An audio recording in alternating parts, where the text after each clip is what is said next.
Hey, Big Daddy, how you doing?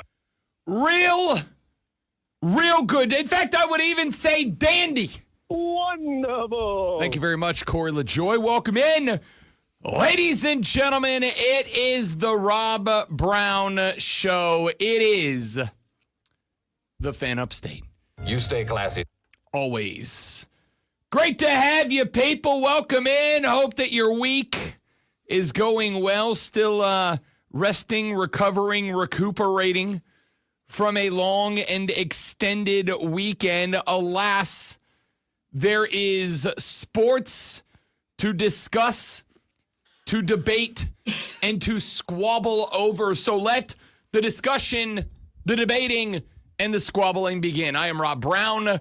The pleasure is mine, but not exclusively, because on the other side of the metaphorical glass this morning, the gentleman in charge of this and every radio program everywhere that you have ever enjoyed, the great one Lonzo, is in the building as well. 4 hours of chaos and shenanigans underway as of this exact moment. Lonzo is a superstar. Yep, he is. Just ask him. He'll let you know. Let you know all about it. That cut disappeared, so I had to find it again. I'm glad you got it back. It's just like mysteriously keeps disappearing off my cart wall. I don't know how that happens. It's the mysterious them.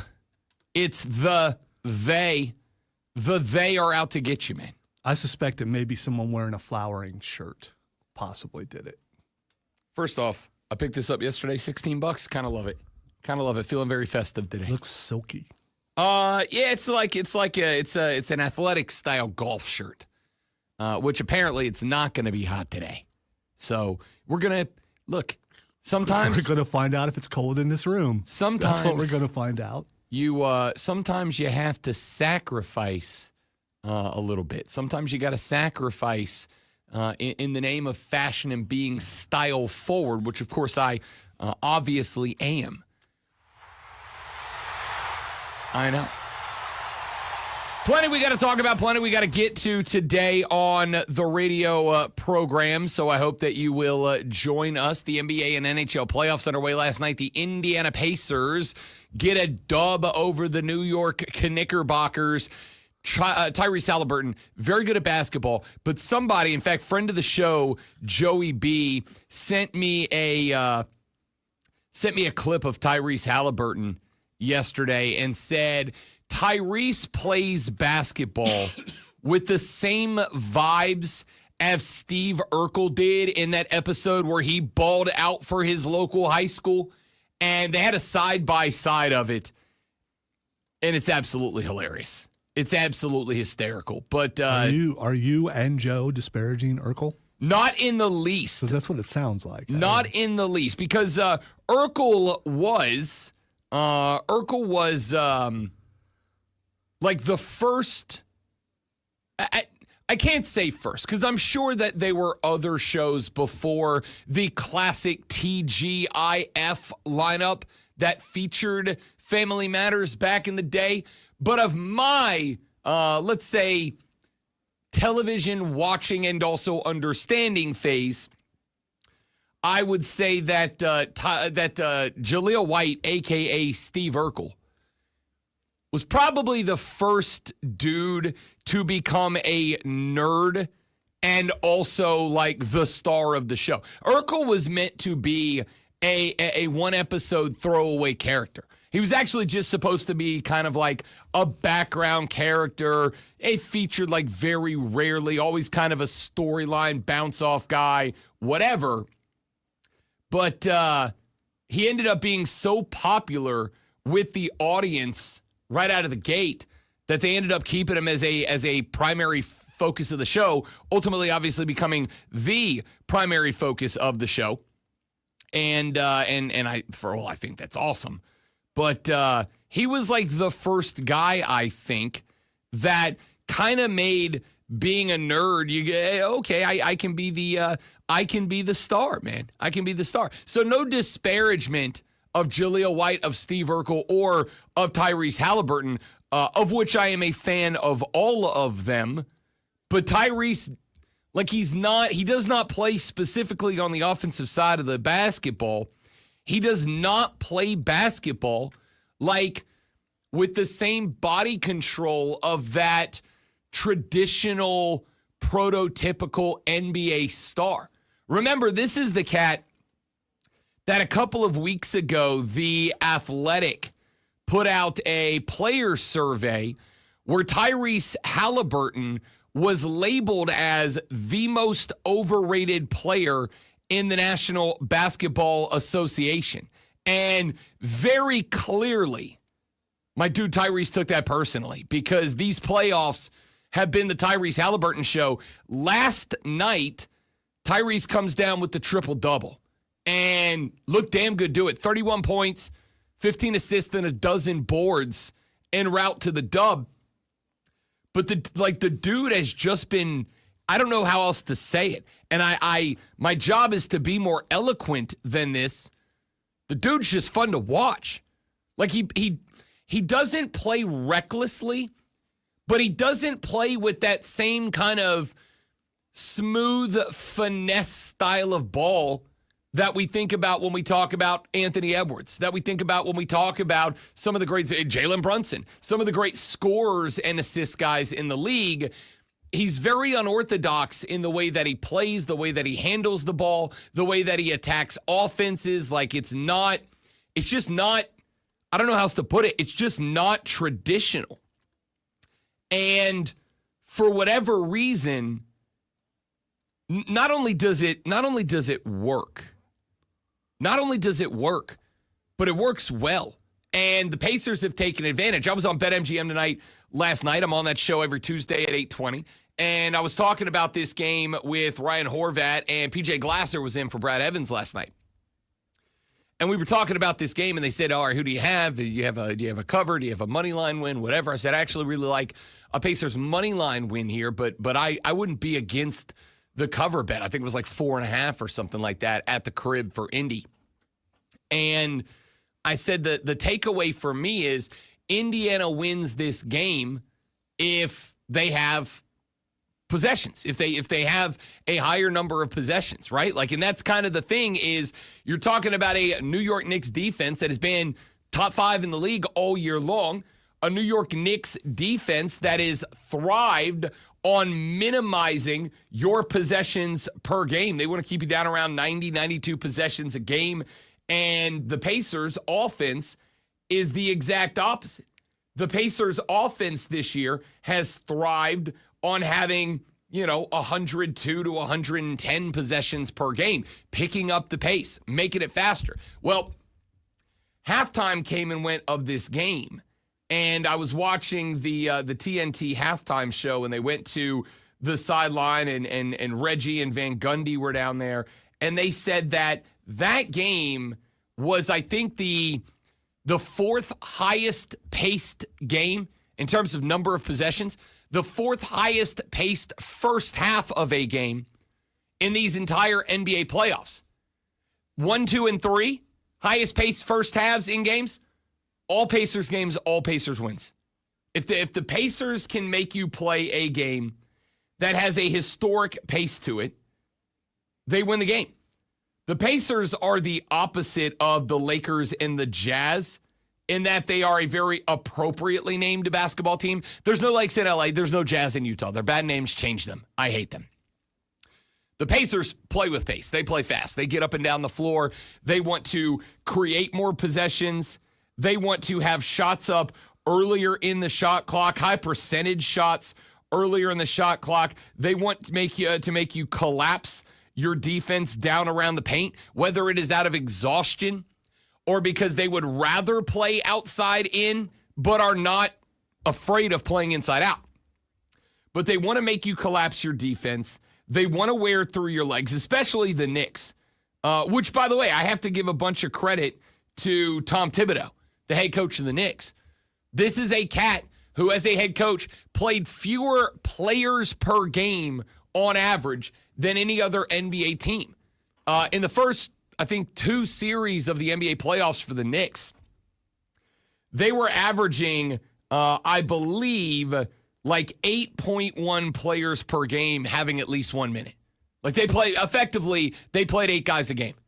There was no point in the game where you had more than 2 starters on the bench at any given time. And remember, last year's run in the NBA playoffs, Tom Thibodeau took a lot of heat for that because when the Knicks were getting deep into series with like the Celtics, you could kind of see them running out of gas. And a lot of Knicks fans put their failure in the playoffs last year on Tom Thibodeau. You can't win if we're in game 6s and game 7s and your starters have played 120 more minutes than their starters because you just don't go to guys off the bench. Last night. Quick question. How much in basketball does the coach have to do with what players are on the team? Is it all the GM? Or does the player have influence? The coach have influence? It's team by team. Some GMs are going to give their coaches more say, some less. So how much say does Thibodeau have? I don't know is the answer. That's a great question. I'll ask Cody Decker on Saturday. He obviously covers the Knicks being in New York. Yeah, because you play with who you're given. If you don't have a choice in it, it's the old groceries thing. So I mean, if he has nothing to do with who's on the team, and he knows that the guys that are on the court are it, and the guys on the bench are not. I mean, and from what I understand, his practices are extra hard, so those guys should be in shape. Yeah, I mean, it just sounds like an excuse, and they're losing to a better team, and hopefully it finishes up this week. I would respond to the 3 primary points of that take from the great one. Response number 1 would be, I don't know how much control Tom Thibodeau has over the roster. I don't know. So, like, some coaches have more and some have less. It's very obvious to me that, say, for instance, Jason Kidd in Dallas has very little control over that roster, right? Like, I think we are all comfortable saying that. At this point, it feels like Jay Kidd has very little say, primarily because if he did, Luka Doncic would be a Maverick right now, not a Laker. And then there are other places like Brad Stevens at Boston has, I believe, if I recall correctly, has won a GM of the Year award. The former head coach for the C's moved into their role. My understanding is he actually has given a lot of roster construction decision over to Joe Mazzulla. But at the same time, the head coach wanting a guy doesn't mean the head coach is going to get a guy. The head coach wanting to keep a guy does not mean he's going to be able to keep a guy. The Celtics this offseason are going to have some tough decisions to make because they've got Jason Tatum coming back at $30+ million a year. But do you keep Jaylen Brown on this team, especially after his injury and battling injuries the last couple of years with the amount of money you're going to have to pay him to stay on this squad? You've got other contracts that are also up for renewal or termination. Like, Joe Mazzulla has a lot of say, but I think this offseason is going to kind of be a shock to him. So I don't know the answer to how much control does Tom Thibodeau have over his roster. What I can say is, at the end of the day, everybody on that roster is an NBA player. Everybody on that roster is one of the best 150 basketball players on the face of the planet. And even if they are guys who, don't stand out on an NBA court, what I can say is no matter how hard your practice is, if you run 80 minutes and the other guy runs 40 minutes, you're going to be more tired because that's how bodies work, no matter how great of shape you are in. I'll go race Usain Bolt, but if he's had to sprint for 2 hours before we line it up, maybe I got a shot. Probably not, but not me, like a normal person. You couldn't hear the stare through the radio. But. Yeah, I caught eyes from Zoe there. Point is, exhaustion, stamina, these are real things that even the best athletes in the world have to take into consideration. And the reason I started this is to give Tom Thibodeau some credit because last night in the first half alone, he played 10 guys, which is 2 more than the average number of guys that he has played in every series leading up to this one.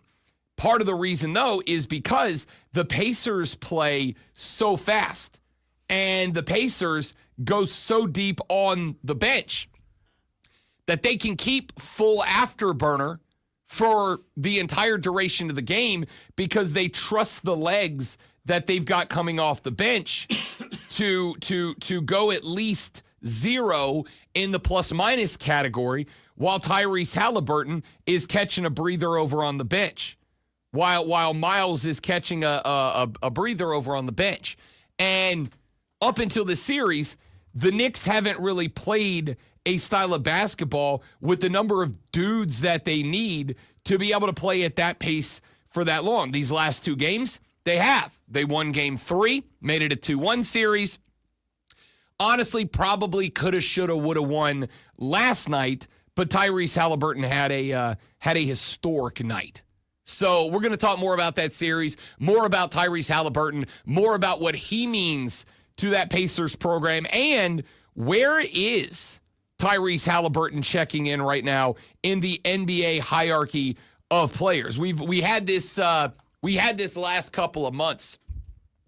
There was this ongoing discussion about the concept of the face of the NBA, who the face of the NBA ought be, who has positioned themselves to take that crown if they want. And Tyrese Halliburton's name never came up. We talked about Ant-Man. We talked about Luka. We talked about these young stars that are up and coming or have recently arrived. Tyrese Halliburton's name never came up in that discussion, and yet here's Tyrese Halliburton having arguably the best postseason in the NBA. Anthony Edwards' team is trailing 3-1 to Oklahoma City.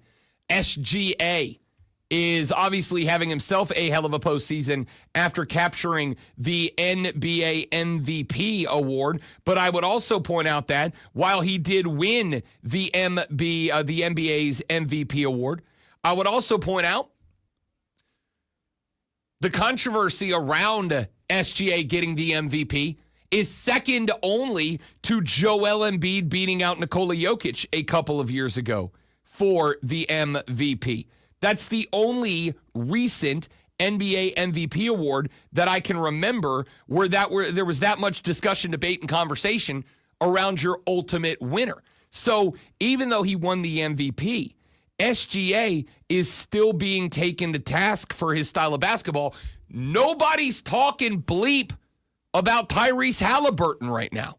The dude might be having the best postseason in the NBA, and very few people are actively talking about him in that discussion. So we'll get to that later. Also coming up later on in the show, a very surprising discussion from Greg Sankey, the commissioner of the Southeastern Conference, the SEC having its spring meetings down in Destin, Florida. Sankey, who had a long conversation about yesterday, got in front of the mics again yesterday after we got off the air. Yesterday during the show, I said, I think Greg Sankey's full of crap. Yesterday afternoon, I went, really, Greg? Really? So we're going to get into that a little bit later in the show. We'll talk some college baseball as Clemson gets set for its regional this weekend. All that and more. The Rob Brown Show is on your radio. It is The Fan Upstate.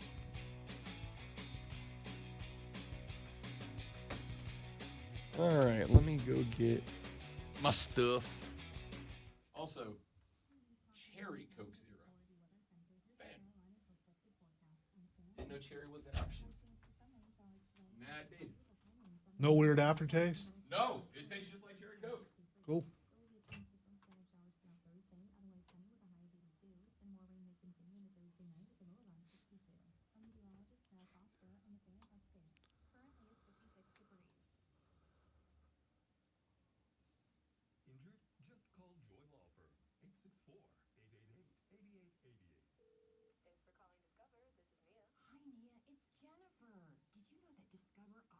Doubles all the cash back you've earned at the end of your first year? Yeah, I work here.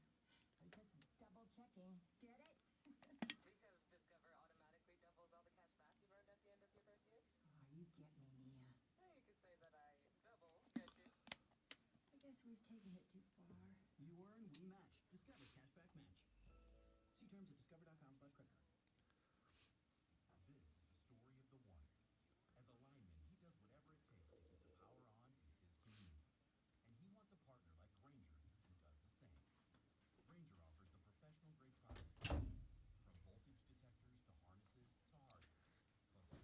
So I got into one of those dumb is a blank conversations last night with Denton Day.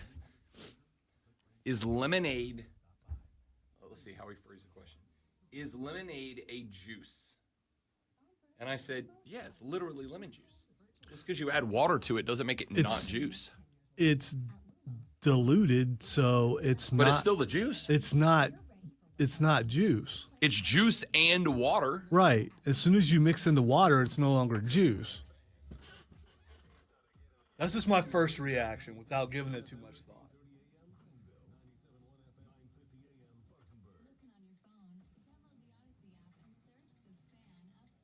It's the same as saying Kool-Aid's water.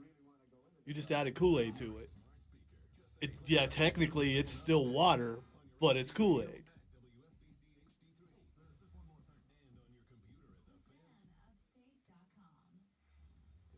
I don't know. I think even with a whole lot of thought, probably will stick with it. I don't think it's juice.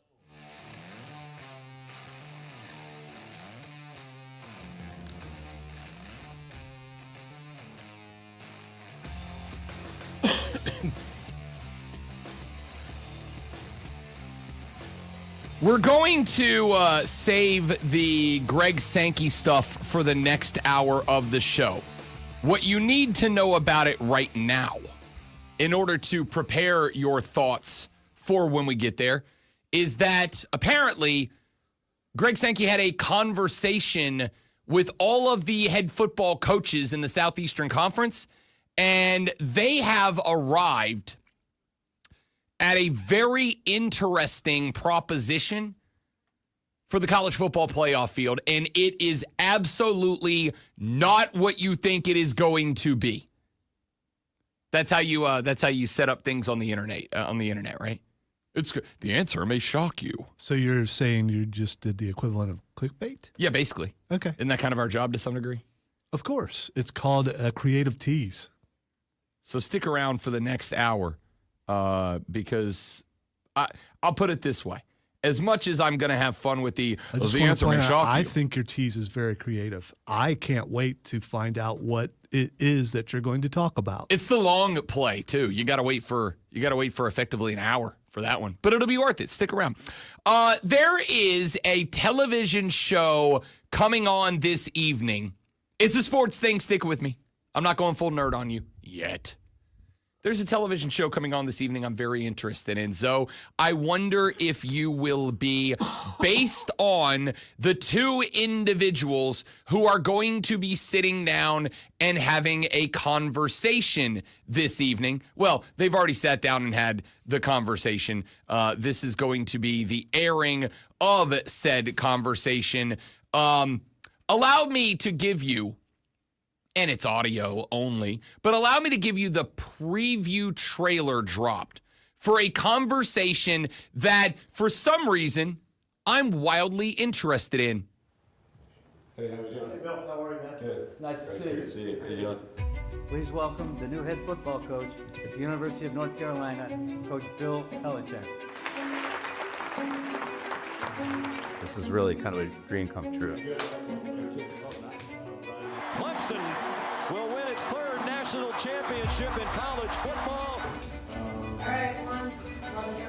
Wow, this is Bill Belichick coming to the ACC. I'm the rookie of the room. BYOG. What is that? BYOG, bring your own guts. I got Bill Belichick asking me about BYOG. I always wanted to be in college because I grew up in college. My dad at North Carolina Navy. Every kid that has signed at Clemson since February of '09, every single kid has won a championship. Like Brady Bruschi used to say, which ring do you like the best? The next one. So tonight on the ACC network, there will be a sit-down conversation hosted by Reese Davis featuring Dabo Swinney and Bill Belichick at a table together talking football. Okay, I'm just trying to figure out where the nerd part was. Is it Dabo? Is Dabo the nerd part? No, the nerd part Is this was the football? Or? I set it up as I want to talk about a TV show, and I realized that 90% of the time when Zoe and Rob bring we want to talk about a TV show conversation to the table, it's a cartoon.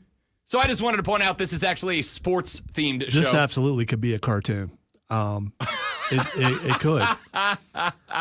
Because I'm interested in this show, except for I have no idea where the ACC network is. It kind of bounces around. I mean, do you know where the ACC network is? I mean, it's on YouTube TV for me. Okay. I've got it starred and favorited. Wow. Yeah, okay. my wife hates it. So I may have a problem finding the channel, but I am interested in the interactions. And wow, that interactions right there was stellar. I can't.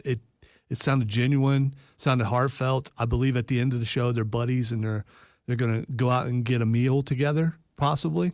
I mean, first off, let's be real. They're going to do this and they're going to do it the right way. They should have done it in a booth at the Waffle House. I mean, that's the setting for you. I'm just guessing that Belichick doesn't go to Waffle House. I don't know, man. I'm going to say this respectfully. Old Hoodie's clearly put on a couple of LBs since he showed up to Chapel Hill. So? All right. Now, don't get me wrong. My man is apparently out of the game. So, like, he's fine. You know, he's got 6 rings, or judging by the name of his boat, 7 maybe now. But I don't think Bill's worried about the physique. Sometimes when you're set, when people are envious of you, when you're the talk of the town, if you will, let things go. Yeah. I mean, you know. Listen, I'll keep it a buck. After the wife and I started going steady, Rob Brown put on a couple of LBs worth of the old comfort weight. I've been paying for that ever since. You know what it is? It's home cooking. So Jordan might be a pretty good cook. Or maybe Bill's doing the cooking. I don't know. Home cooking will do that to you, though. I mean, I'm the guy who cooks in my relationship, so it's my fault. Either way, point is here. Good on Bill. Bill Belichick and Dabo Swinney tonight. A conversation moderated by Reese Davis. I was looking through yesterday the comments on the trailer of this TV. Why is this production? not moderated by Marty Smith? I mean, do you want to get me there? You put Marty Smith, but you're going with plastic Reese Davis. I mean, a naysayer says what? You put him in there, but if you put Marty Smith in there, then it gets interesting. You want the real answer? I know what the real answer is. Because Marty Smith's going to ask some really good questions. Reese Davis, I don't think will. Buddy of the show, Marty, is absolutely a dude. And I love Marty. We've had him on this show. We'll have him on the show again when we get closer to college football season. I love Marty, but I also follow the conversation. And this is unfortunate and frankly a big old fat steaming turd of an excuse.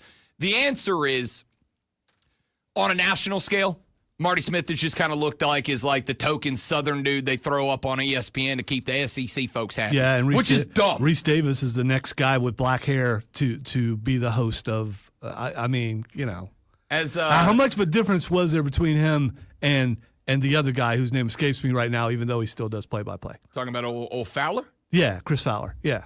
I mean, how much of a difference is there? They have the same color hair. That's it.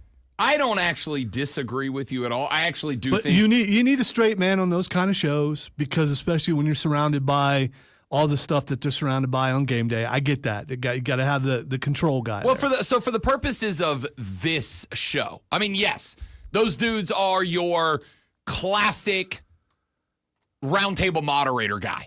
And the reason why is, especially when you're doing a show like this one, where you've got Dabo Swinney, who, whether you think he's a local yokel or you think he's one of the GOATs, Dabo Swinney's a personality guy. Obviously, Hoodie is a personality guy in this last year and a half, but he's still, even Bill's personality when he's at his best is still very dry and monotone, whatever, even when he is being funny. The reason you go with a guy like a Reese Davis instead of a Marty is because a dude like Marty becomes the centerpiece of the conversation. And when you have a 2-time national championship coach and a 6-time Super Bowl winner who is coming into college for the first time, where, let's be real, the intrigue of this to me is that Hoodie, with all the success that he had at the NFL, Hoodie sits down at this table, as he said in that trailer, as the rook, as the new guy. He's got something to learn from Dabo in this conversation. And listening to Bill, who was brought to UNC to bring that NFL mentality, take lessons on the college football mentality from arguably the best college football coach in the game right now, not named Kirby Smart. You want those two clashes of personality to be this show, not your moderator. And even if Marty was playing it as straight as a guy like Marty Smith can play it, he's just so damn charismatic that he would step, if not Dabo, he would step all over Bill. See, I don't think he would. A couple things. First of all, I think that the ACC and maybe ESPN believes this is going to be the ACC championship. I think it's an ACC championship preview right here. I think they think and hope that that's what it is. Dabo versus Belichick. The other thing is Marty Smith moderates. He puts you at ease. It's not stiff. It's not, oh, this is a work thing. When Marty Smith is interviewing someone, it's comfortable. And he might actually be able to get some answers, whereas Reese Davis will probably just read what is written for him. I mean, this is just perception for me. I'm not going to disagree. I will also say I do think to some degree when you have these two dudes at the table, Reese's job is to ask as few questions as possible. Reese's job is to let them talk. Reese's job is to let them talk. If one or the other does kind of start to go off the rails, bring it back. But putting all that aside, the reason I'm actually really interested in this conversation is because of the narratives about both of these two head coaches. It's because of the polarizing place that they come from. You have Bill, who has himself said, I am here to run this thing like an NFL team. I'm here to run this thing like I ran the Patriots. I'm here to run this UNC football program as if it is a top-notch NFL program, whereas Dabo has, over the last couple of years, made it very clear that his goal is to maintain as much of that traditional college football vibe as he possibly can at Clemson. That Clemson culture, to me, is an effort to try to maintain that classic college feel. That's not to say don't use the portal, don't participate in NIL, it's not to not do those things. It's just to have them be a factor in what is still a traditional college football environment. So from that perspective, you got two dudes who are, again, according to the narrative, buy into it as you wish or ignore it as you wish, two guys that are going to be running their football programs in very opposite ways, but two guys who very clearly have a lot of respect for the success that they have had. Like you heard Belichick ask Dabo in that teaser trailer there, what is BYOG? And Dabo, I know you couldn't see it, but Dabo, when he asked him that question, turns and he's got this big ear-to-ear bleep-eating grin. And he's like, yo, I just had Bill Belichick ask me my coaching philosophy, which I don't care if you've won a couple of natties and played for more. I got to assume that having a guy like Hoodie sit down and go, hey, tell me about how you've been successful. Because I got to watch the video because I'm guessing Belichick asked it with a smirk because it's kind of lame. And the philosophy is not lame, but the BYOG pretty lame. I mean, and I just want to see if there's a little sparkle in his eye or just a little bit of a smirk. I think that, well, I mean, first and foremost, and how many times have I said this about Dabo? The only place where lame or cool matters is in that locker room, right? So I've said so many times. The rest of the nation thinks Dabo's kind of a doof. Listen, but it doesn't matter as long as he's still winning at Clemson. He's won championships, so for sure, and they appear to be on the downward spiral. We'll see. They did win a chance at the playoffs last year and got their butts whipped, but they got in there. So I mean, there's that. And he's about to be replaced by Belichick in North Carolina. It's going to get really bad around here. We're not going to see a speck of orange. Suddenly, there's going to be the color of North Carolina everywhere. It's going to be amazing. I am intrigued by this conversation, even though I do think. By the way, Tiger Truther, yes, my bias is showing. I am not Rob Brown saying, "Oh, I'm unbiased." I am definitely biased, and if it wasn't showing enough, I can make it show more. I am very intrigued in this conversation tonight, obviously because of the differing narratives from both of these coaches, the differing philosophy on running a program, the fact that you have got a guy with 6 rings who in this conversation is the lesser guy, is the guy that is looking up and has something to He's learn. never the lesser guy. That is the greatest NFL coach of all time. He's never going And to be the lesser you guy. may know, is not in the NFL. Yeah, this is a different game. Is he not? I mean, isn't it kind of becoming the NFL? Maybe not, but today it's not. So at this table, he's the guy with something to learn from somebody else, which is part of the reason this makes me so intrigued. We'll talk more about this show later in the broadcast. I want to know what your thoughts. Is this must-see TV to you like it is to me? It's on at 7 p.m. tonight on the ACC Net. We'll talk more about it later on in the Rob Brown Show in the Fan Upstate.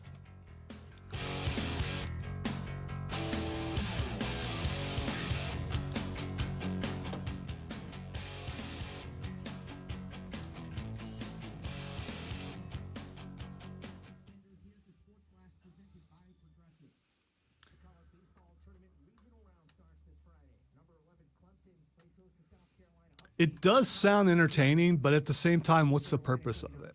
I other than, like I said, they think this is the ACC championship preview.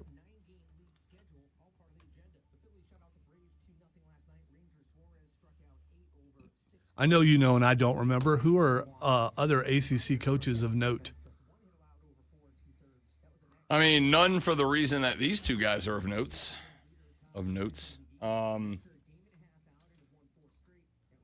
I would say after last year, Rhett Lashley is working his way into that conversation at SMU. I would say Jeff Brom at Louisville's in that conversation, on his way up, upward trajectory. It makes Mike it, Norvell for a different If you reason. want someone to scan across and go, oh, look, it's 2 coaches I know, that would be the only 2 from the ACC that everyone knows who they are. I wouldn't disagree with that.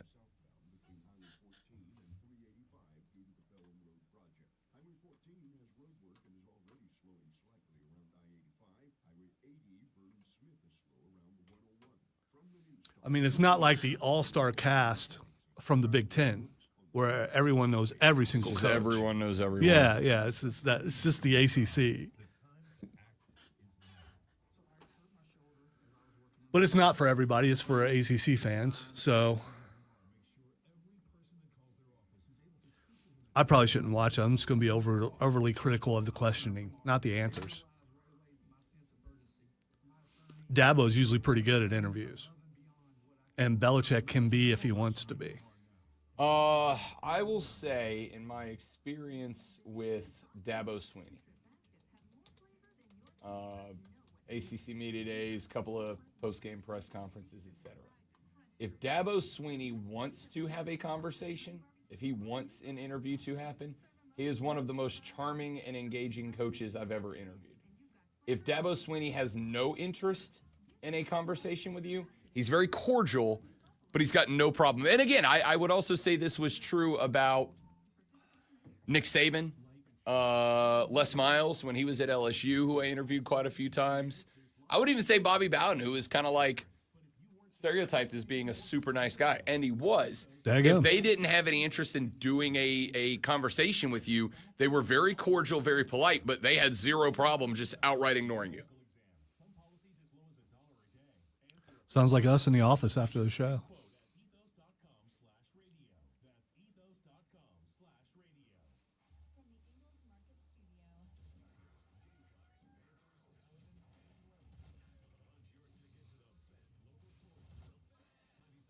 I really don't know where the ACC network is on. I guess it's where the sport package stuff is. It is. Because sometimes it's not there. On my YouTube TV, it's listed right behind. It's like ESPN, ESPN2, FCC Net, ACC Net.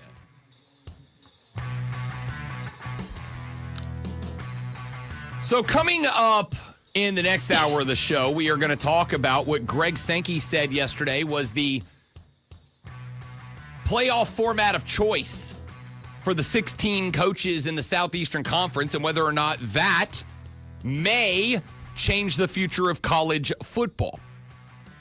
But while we wait on the discussion of the head coaches, there is at least one athletic director who is now openly speaking out about the college football committee itself.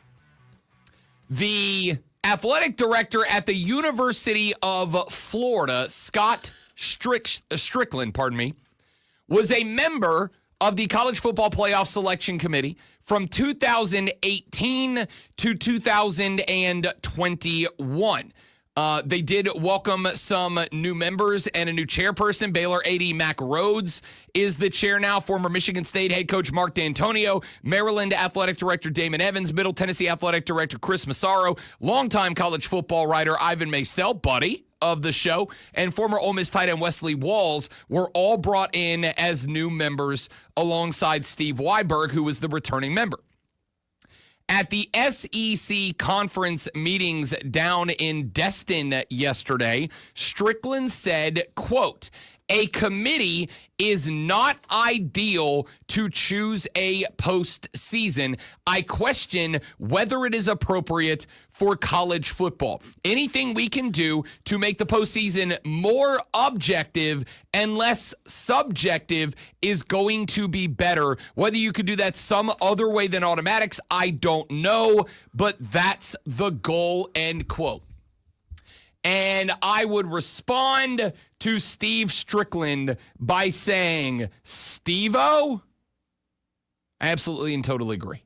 I absolutely and totally agree. In an ideal world for college football, there would not be a subjective measuring stick for who gets in.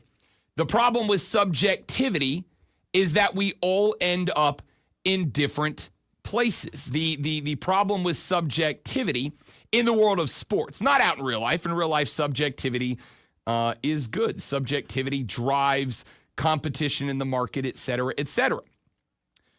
You incorrectly think that Pepsi's better than Coke. That's subjective. Coke is, sorry, but it is what it is. Dr. Pepper is the nectar of the gods. Again, subjectively speaking, if you think that it is better than root beer, Barks root beer, then I respect your decision to exercise your American right to be wrong. But the point is, subjectivity is great. But when it comes to sports, how many times have we had the conversation that in an ideal sports world revolves around everyone having an equal opportunity to be named the champion? Everybody has an equal opportunity to go win a title.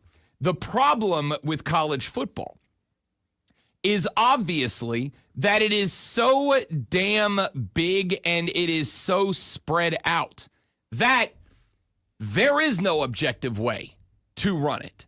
The only way to create objectivity would be to split college football into multiple factions. The highest level with the SEC and the Big Ten, a secondary level with the ACC and the Big 12, and maybe another smaller conference or two, and have multiple national championships. But as the professional level of football has proven, and as I have said is a working theory of mine for a very long time now, we as United States of Americans do not watch anything but the best of the best. America. We do not waste our time on anything that is not the best of the best. And I know that because the UFL exists. And it's honestly, it's not bad football. It's not. It's not bad football. It's just that you're so accustomed to Joe Burrow and Patrick Mahomes that anything less than the best of the best feels boring. Anything less than tippy top, ultimate top, premier entertainment feels like you're wasting your time to some degree. That is a perspective, I think, shared by the overwhelming majority of sports fans. This is the exact reason that despite being in what I think is the golden age of the WNBA, with the WNBA producing as good of a product as it has ever put on the hardwood, I still constantly see people on the internet going, oh, it's boring. It's boring. They don't dunk.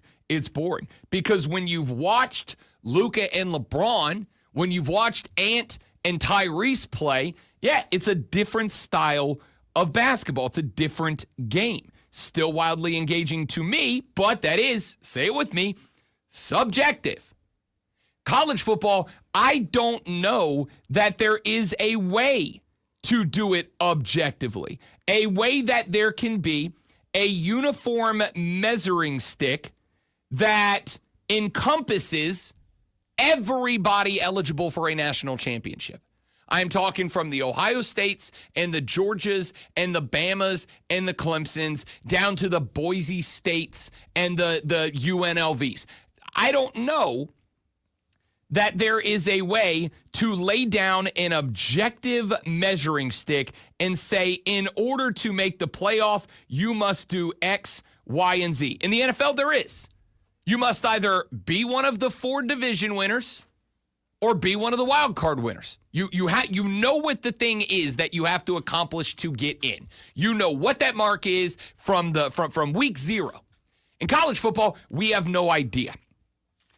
Steve Sarkisian yesterday at the SEC meetings down in Destin, Florida.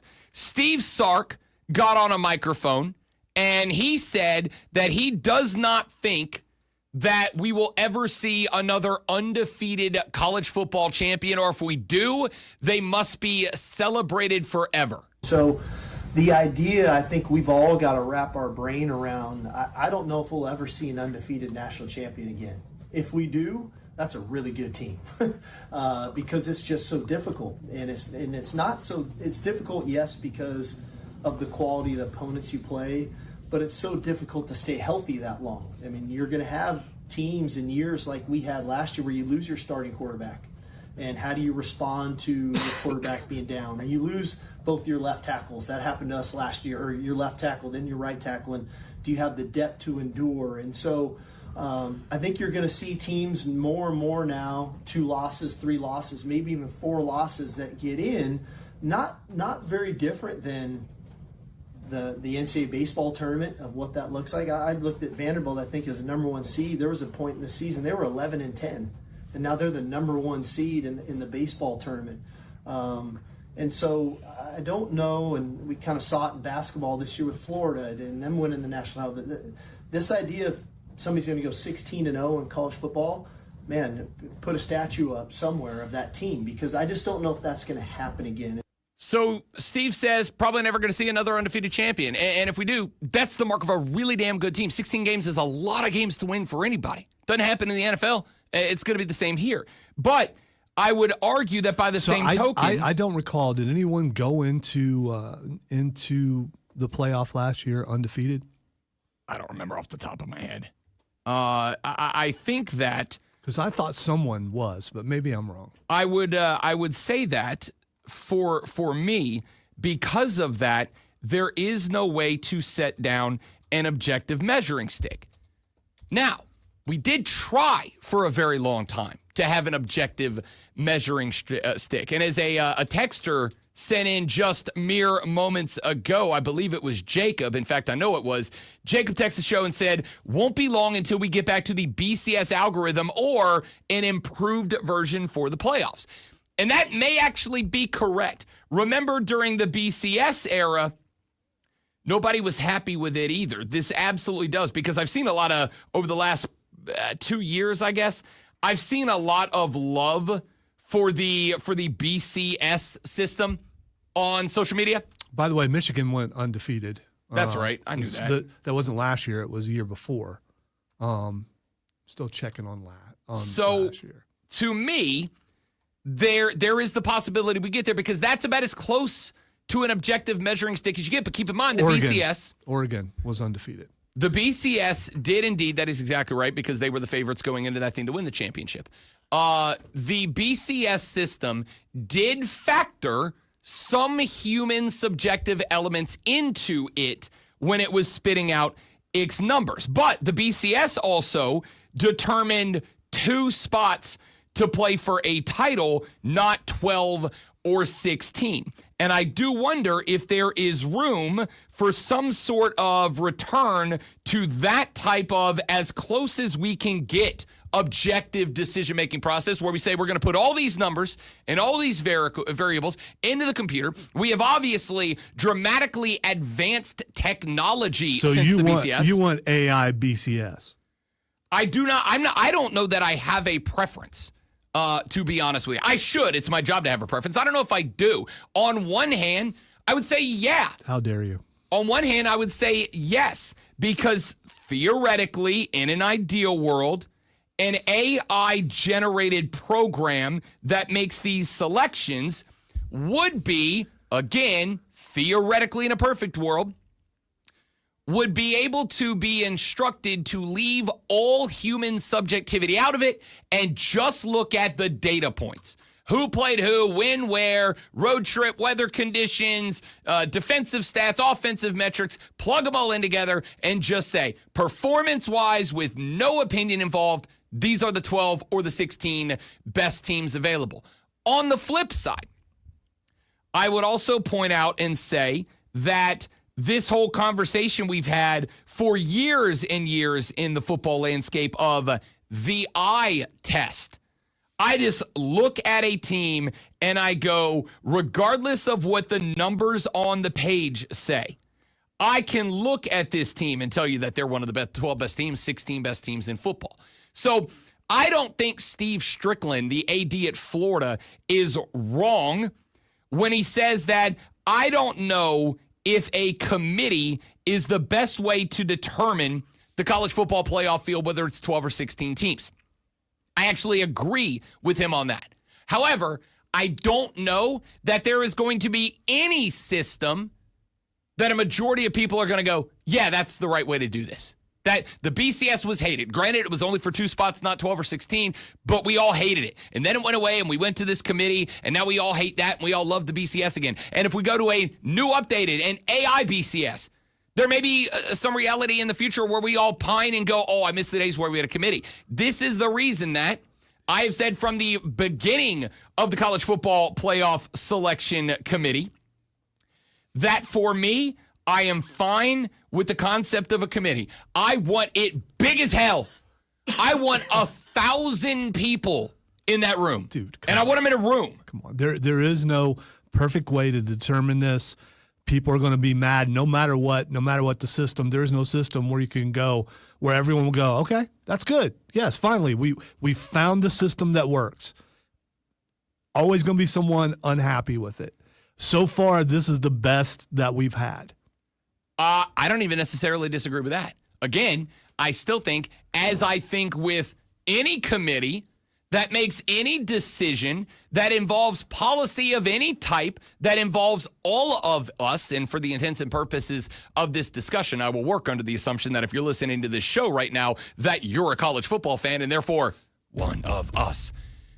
When any policy group is making a potential change to policy that impacts everybody, I think you have as many voices in the room as you can have. You should have voices that represent the power and authority holders. You should have voices in the room at the table that represent the downtrodden and impoverished. You should have everybody. You should have people that represent the Georgias and the Ohio States, just like you have people that represent the Louisvilles and the Boise States and the Wake Forest is. You should have as many people in the room, and every one of them should get their opportunity to make their argument, to sway hearts and minds, so that while we'll never be able to be certain that we definitely got the best 12 or 16 or 24 or down the line or whatever, at least we can say that the opinion is that the 16 or the 12 or the 24 that went in, the opinion of a huge group of people,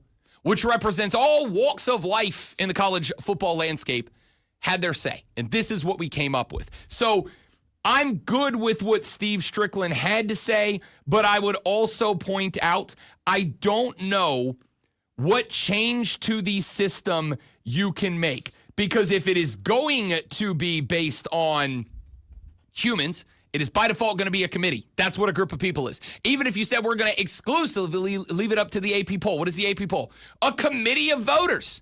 Still a committee. They may not talk, but a committee of voters.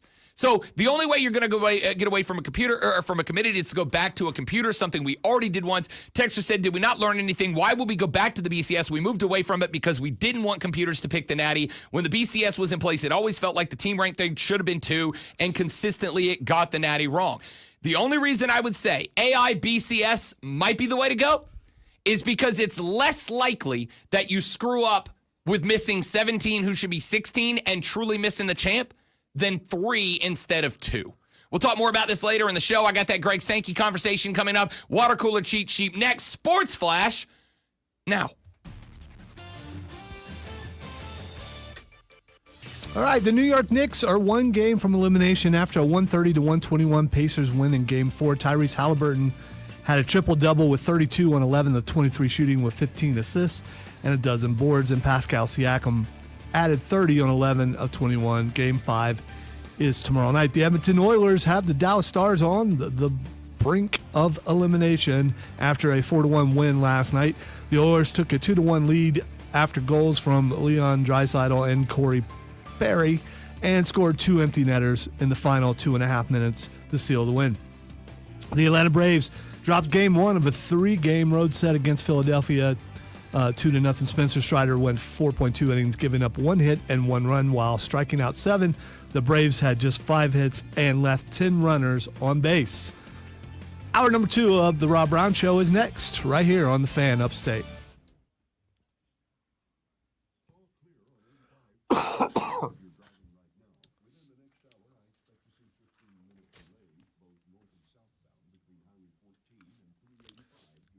This shirt, by the way, is the Samoan Werewolf, Jacob Fatu. It's a wrestling T-shirt. First wrestling T-shirt I've bought in a while. Love that dude. He is awesome, and especially like the Samoan Werewolf. It's just a good name.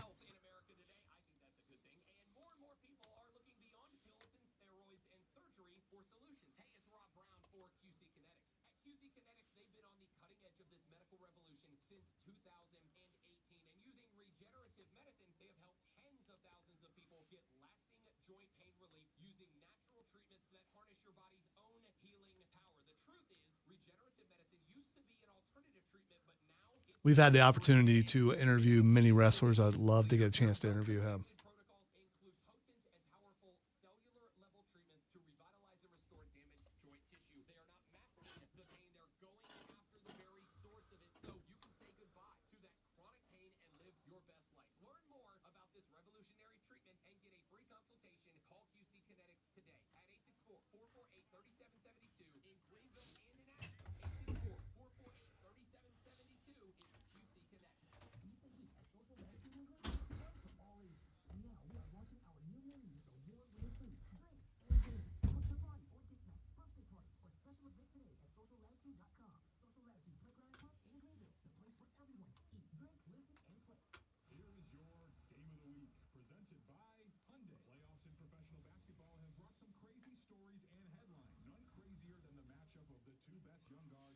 I believe I have an awesome radio voice. Here's your game of the week.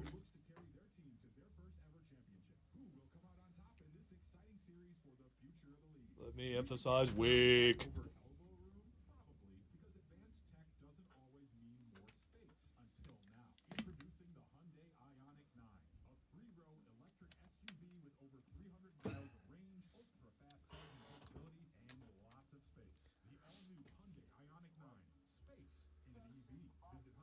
Morning, Kane. Hi, Kane.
Excuse me while I whip this out. All right. The Rob Brown Show back on your radio. It's the Fan Upstate. Rob Brown, the Great Lonzo, and you.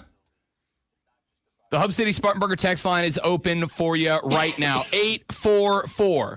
844-326-3663. Oh, man, I was really over that. 844-326-3663. You can text that number. We'll read them on the air. We've got a few texts so far that I have read, and I'm going to be better about reading all your texts, okay? Nope. All of them. Nope. All of them. Nope. Nope.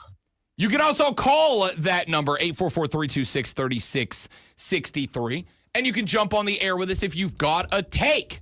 If you don't want to do that, you can shoot us a tweet at The Rob Brown Show, at Lonzo on Word, or get up at everybody in here by tweeting at The Fan Upstate if you'd like to get at us in that direction. If you got something long format, but you don't want to come on the air with it, Rob.Brown at thefanupstate.com. Rob.Brown at thefanupstate.com. All of those are ways for you to get in contact with and be a part of the radio program. We've got a lot coming up in this hour of the show.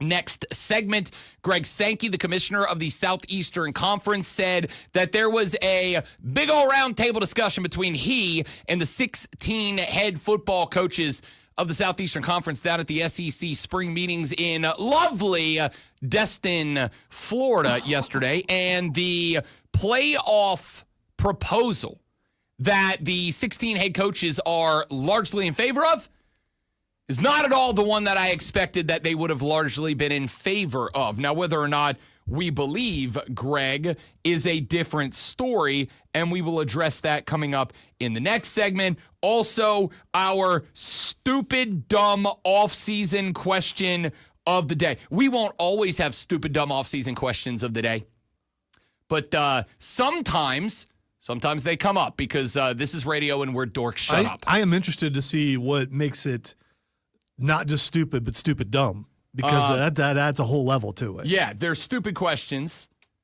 There's dumb questions. There are no dumb questions. There are only dumb people, except there are dumb questions. Yesterday, and there are dumb questions and dumb people, and sometimes smart people ask dumb questions. And sometimes dumb people ask smart questions. Yes. This is all very true. So, here is the question. I got into this with Denton Day last night. We're not going to talk about this now.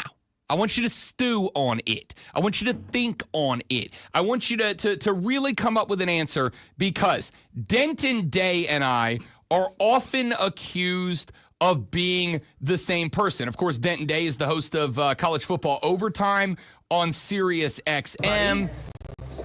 Buddy of the show College Football Overtime on Sirius XM. He also hosts his own show in Baltimore, Maryland. He is also a host on the BetMGM network.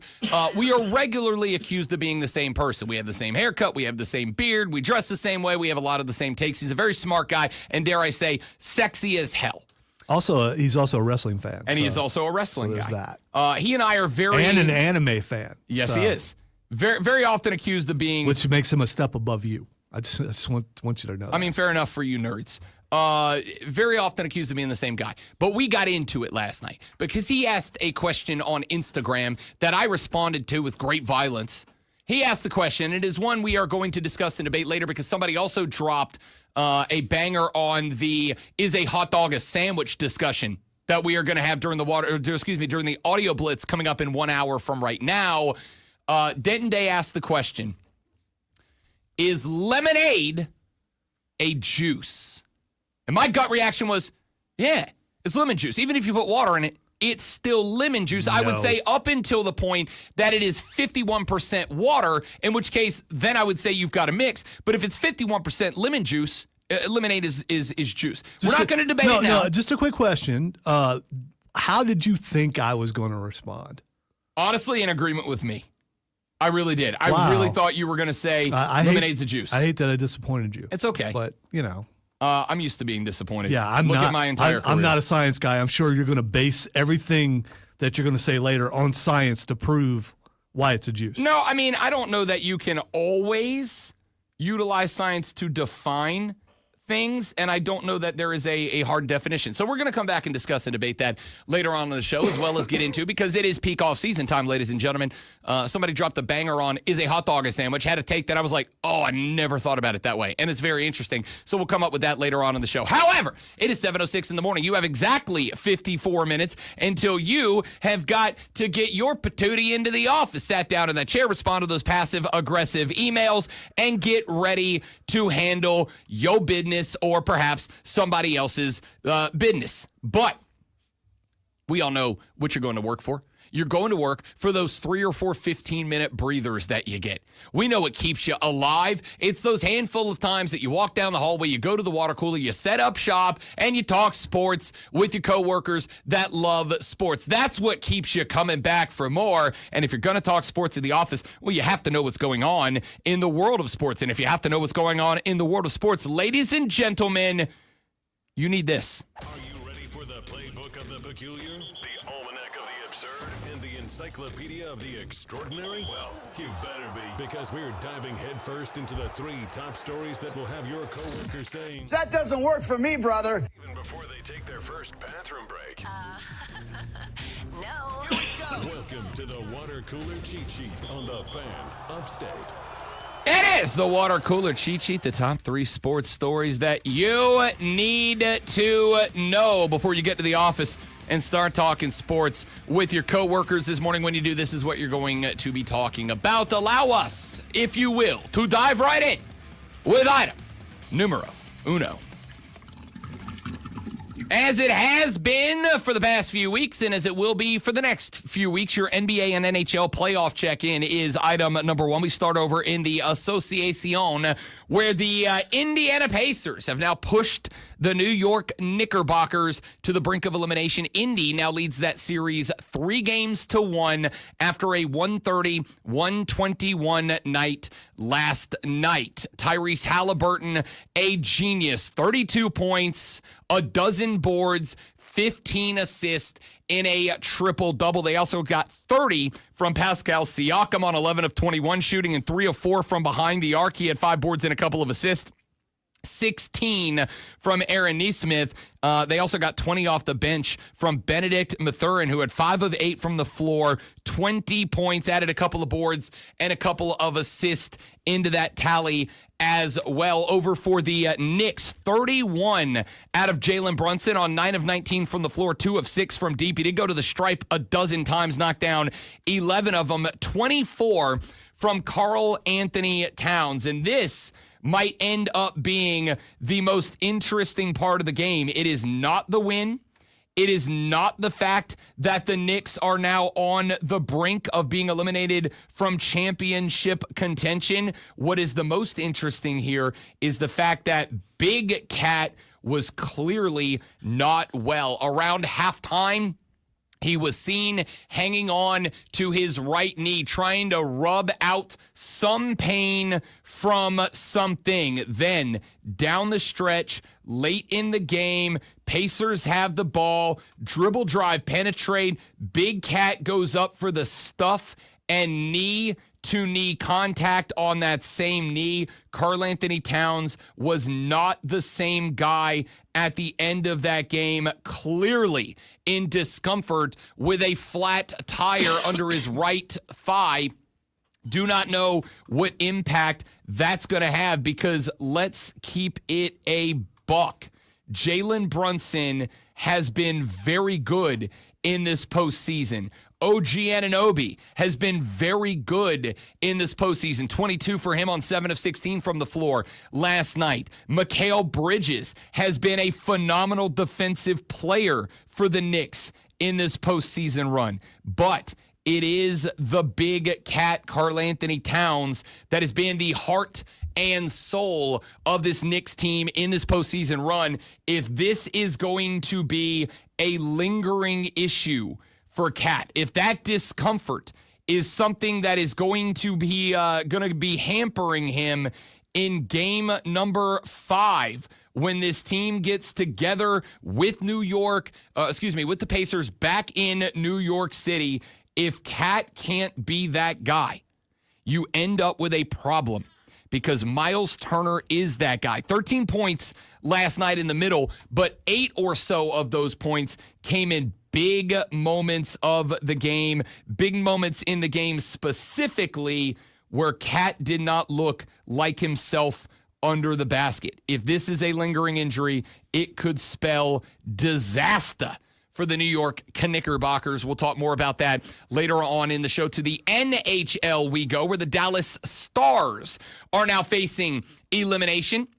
A team that many of y'all picked to ultimately win the Stanley Cup now finds themselves in a 3-1 hole to the Edmonton Oilers after a 4-1 victory for the Canadiens last night. Leon Draisaitl knocked through a power play goal about halfway through the first period. Jason Robertson on a power play goal for Dallas would draw them level 7 minutes into the second. Corey Perry, less than 3 minutes later, would find the back of the net. 3 goals, 3 power play goals between these two teams. Edmonton would take a 2-1 lead into the locker room for intermission number 2. In the third period, we played level hockey for 17 minutes and 33 seconds until Kasperi Kapanen found the back of the net on an empty netter with Kulak and Draisaitl assisting. Adam Henrique found an empty netter with less than a minute to play.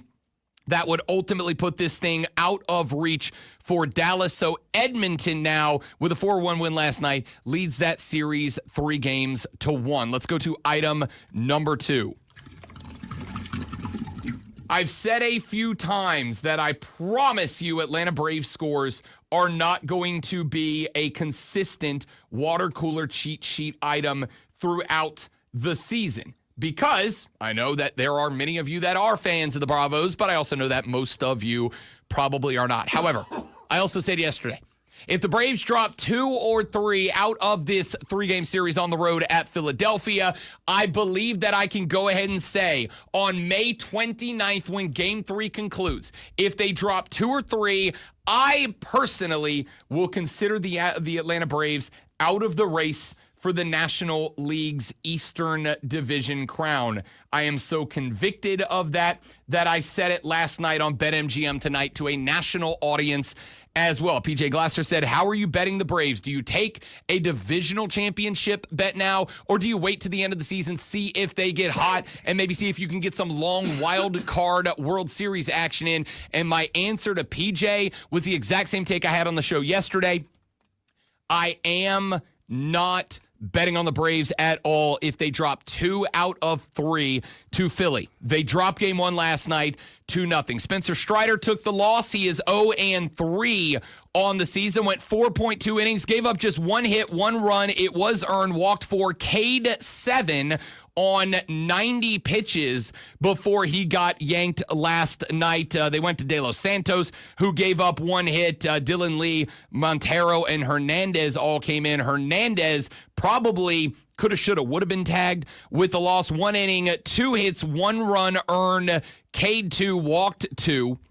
Ranger Suarez, 4 hits given up in 6 innings for Philly, did strike out 8 Atlanta Braves. The Braves mustered just 5 hits. They left 10 runners on bases. They only had 2 at-bats with runners in scoring position last night. They did, because they're the Braves, go 0-for-2 in those 2 at-bats. Matt Olson and Austin Riley both had an opportunity. Neither one of them able to come through. The Braves drop game 1 of a 3-game set on the road at Philly by a scoreline of 2-0. That drops them to 25-28 on the season, 9-19 on the road, and they are now 9.5 games back of the Phillies. Even if the Phillies later on in the year, the reality of the situation is that there is a number that is not overcomable, even if you go on a run and the Phillies down the stretch. And I think if they are at 11.5 at the end of the month of May, that's a lot of comebacking to do. Let's jump to item number 3. Only going to give you the headline here because this is the conversation that we have been teasing to come up in the next segment of the radio broadcast. The SEC's spring meetings are taking place as we speak down in sunny Destin, Florida. And there's been a few things that have come out of this. Yesterday, I may end up apologizing, find out in the next segment, said that I thought Greg Sankey was full of crap. Because Greg Sankey said over the weekend, and by the way, I say respectfully full of crap, because his job is the betterment of the Southeastern Conference. His job is to say and do the things that are in the best interest of the conference, not college football at large. And I thought Greg Sankey did that over the weekend when he said that the SEC is not currently committed to any one particular format for the college football playoffs. The SEC as a conference is not locked into the 4-4-2-2-1-3 model, nor any other model of determining who gets in, what the seeding is, et cetera, et cetera. And I said, I think Greg is full of crap. And again, respectfully, I would be too. I would do the same thing. Because rule number 1 of negotiating is never show a card until you are in the 11th hour. Never say what you are happy with, because your starting point should be nowhere near your ending point. So I said Greg Sankey's full of crap because I think when it comes down to it, the SEC is going to ask for more. They're going to say 4 automatic qualifiers, only 4 for us, the SEC. Why get 4 when it just means more? You should give us 5. You should give us in the Big Ten 5, take 2 at-larges away. I thought that this was how it's going to play out. Well, yesterday, Greg said that the 16 teams of the SEC had their coaches sit down together with the commish and discuss what format they might be the most interested in advocating for, and it was absolutely... tell me. I want to know. I am going to tell you, Lonzo, right after this break. No. Because here's the thing. If you'll allow me to go clickbaity for just a minute, the format they chose may shock you. Find out what Sankey said next on The Rob Brown Show in the Fan Upstate.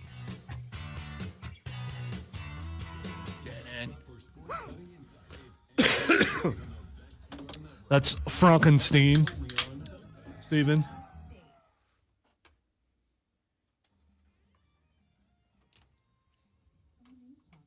Frankenstein. Frau Brucker.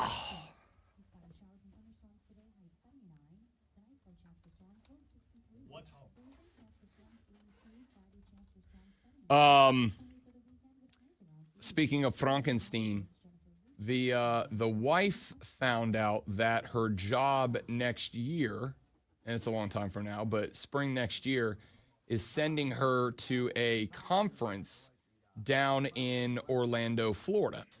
Oh, cool. And her boss... Keep showing more of that. Yeah. So her boss, who is a fan of the show and was before she started working there, listens on the reg, told her that he knows that I'm a big nerd, big Star Wars guy, big classic, old school horror movie guy, not the new stuff, but the old stuff, the old Frankenstein stuff, and told her that he would not have a problem, though obviously I'd have to get myself there, would not have a problem if I went with her down to Orlando and stayed with her in the hotel for the couple of days and weekend that she is being sent down for that conference. And so I think next spring I'm going to get to go see the new classic Monster Universe at Universal. Hi, Chris.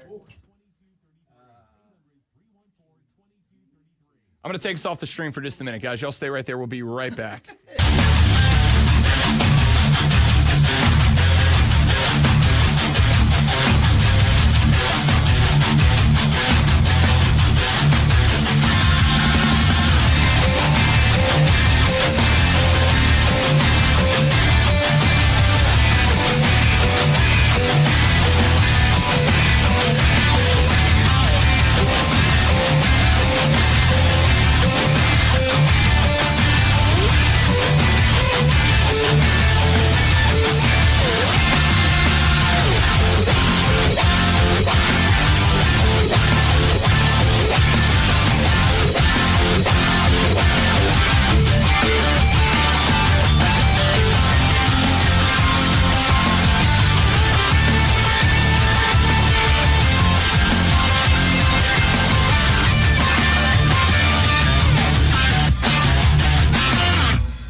Down show is on your radio. It is the Fan Upstate. Greg Sankey is the commissioner of the Southeastern Conference. And I owe Greg an apology, I think.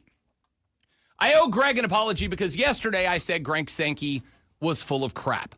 Over the weekend at the spring meetings of the Southeastern Conference down in sunny Destin, Florida, Greg Sankey said that the Southeastern Conference has not yet committed to any particular or specific format for the college football playoff. And I accused Greg, respectfully, of being full of crap. Yes, respectfully. Respectfully. And I accused him of, respectfully, being full of crap because my thought was, as we have not arrived at a specific format for the 16-team playoff, which at this point is going to happen not this season, but next, that Greg Sankey was going to keep all the cards close to the vest so that the SEC could ask for more because it just means more. And so my thought, my belief was Greg Sankey in the Southeastern Conference, as they should. I'm not faulting Greg for this. His one job is not to make college football better. It is to improve the betterment. It is for the betterment of the Southeastern Conference. That Greg would not give anything away so that when Greg and the Southeastern Conference sat down at the next meeting of the College Football Playoff Committee to determine what next year's 16-team playoff format was going to be, Greg could, again, ask for more. My floated hypothesis with absolutely nothing behind it other than my own gut feeling and intuition, which is occasionally incorrect, was that Greg would go call up his boy Tony Petitti, the commissioner of the Big Ten, and they would say, hey, we get 4 automatic qualifiers under the plan that seems to have the most traction. What if we ask for 5?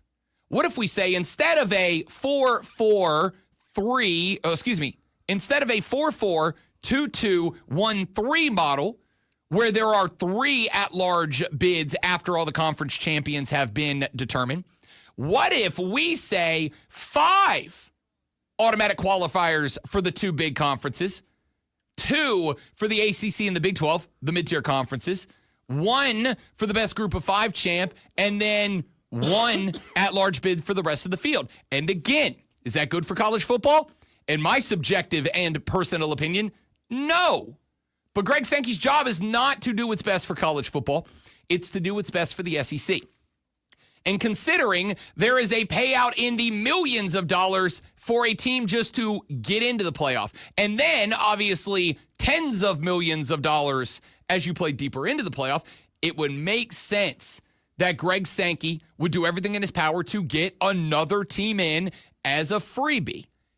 Yesterday, Greg Sankey, the commissioner of the Southeastern Conference, said that he and the 16 head football coaches of the SEC had a sit-down roundtable meeting. And Sankey said that in that meeting, the coaches largely talked about what he called a, quote, 5+11 model. Sankey said, quote, they talked about, I'll call it a 5+11 model, and our own ability to earn those earn those berths. At the coaching level, the question is, why wouldn't that be fine? Why wouldn't we do that? We talked about 16. And a boat are the same thing. So way to go. A boat has a berth. Okay, well, still, it's nautically related. Fair enough. At the coaching level, the question is, why wouldn't that be fine? Why wouldn't we do that? We talked about 16 with them, so good conversation. Not a destination, but the first time I've had the ability to go really in-depth with ideas with them. Now, obviously, Sankey, along with Pete Bavacqua of Notre Dame and the rest of the other FBS commissioners still will all have to have their sit-down together meeting. And Sankey did say that meeting, which is right now scheduled for December 1st, he said it's probably too early to say this is where we are, this is what we want, this is what we will push for. But I am going to say this.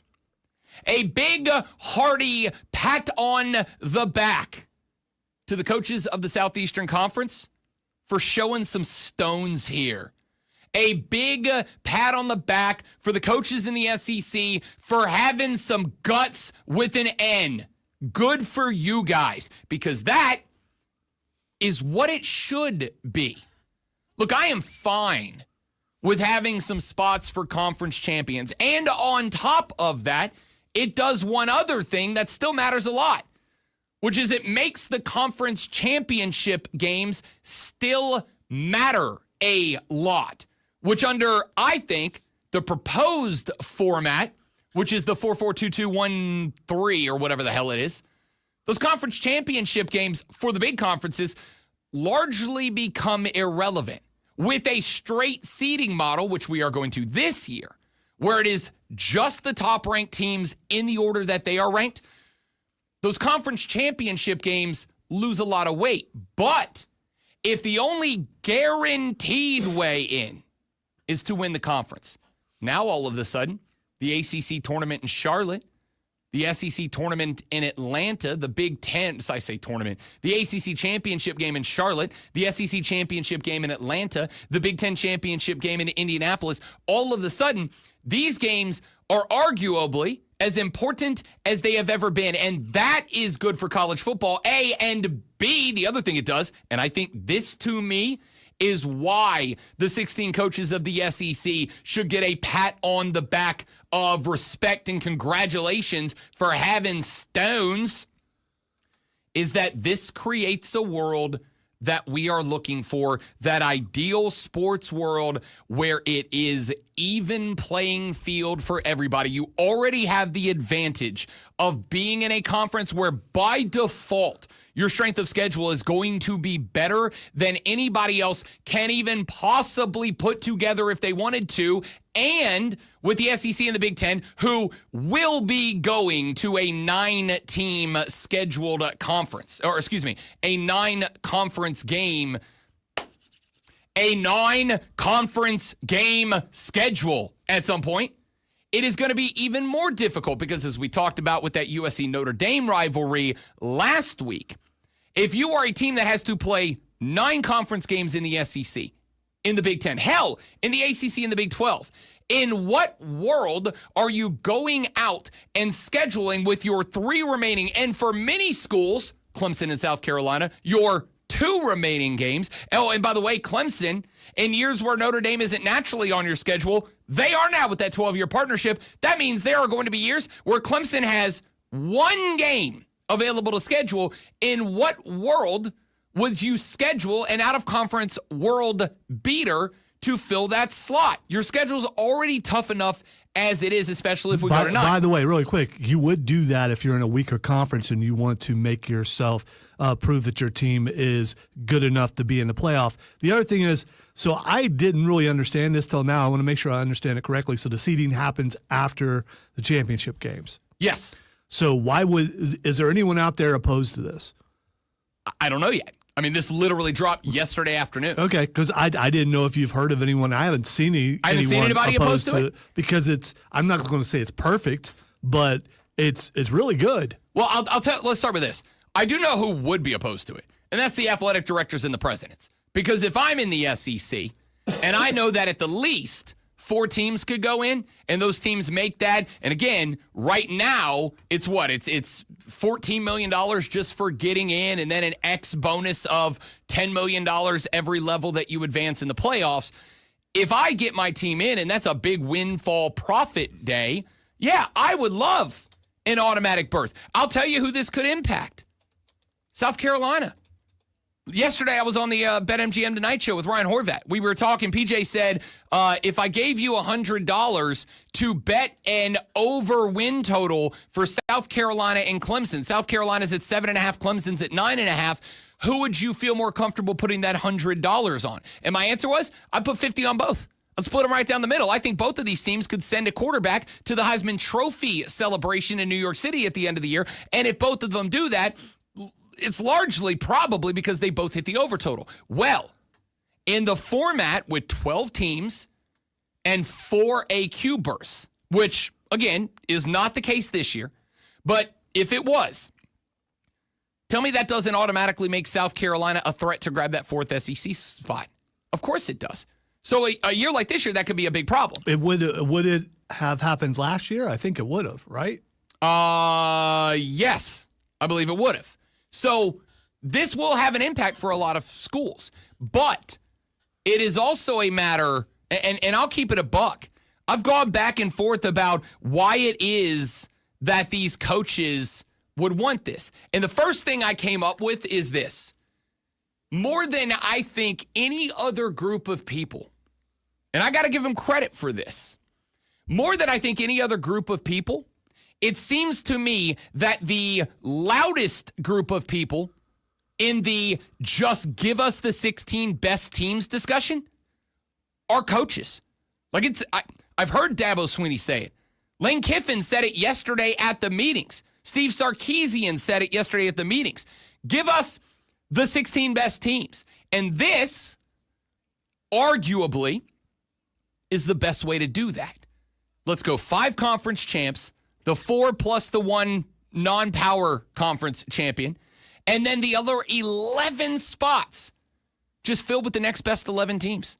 Just fill them up, and let's see who is the best. So I got a lot of respect for the coaches of the SEC. Now, will it matter? I don't know. Because, again, Greg Sankey's job is to make the most money he can for the conference and put it in the best position it can to keep being the powerhouse conference that it is. The athletic directors and school presidents are going to look at it. I mean, think about it if you're South Carolina. You're going to look and go, hey, if the SEC gets 4 in, all we got to do is be top 4 in the SEC, and we bank a couple of $10 million. Yeah, I want that plan. But the coaches looked at this, and they're talking about it like football guys. I want to see the best teams go play for a natty. I want to see the best teams in the field of 16. I want to see the best teams up against each other on the gridiron to determine who is the best team. And that's what this is. A 5+11 model is not at all what I would have thought. Even if it happened, I would have assumed Greg would have had that conversation and walked out of that room and said, yeah, I'm never telling anybody our coaches said that.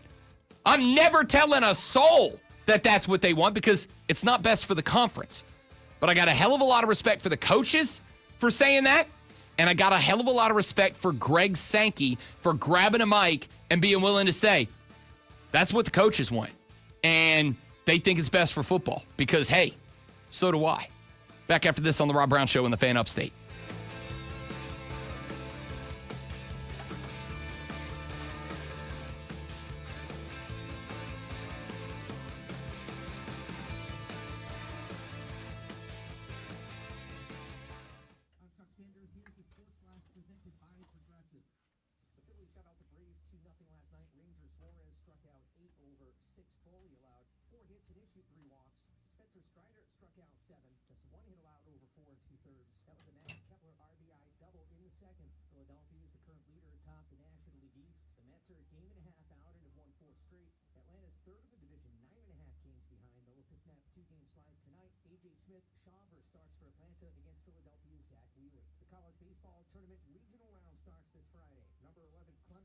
All right, guys, excuse me just a minute. Appreciate y'all being here. Don't go anywhere.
So a 5+11 format. That would see the top 5 college football conference champions plus 11 at-large bids.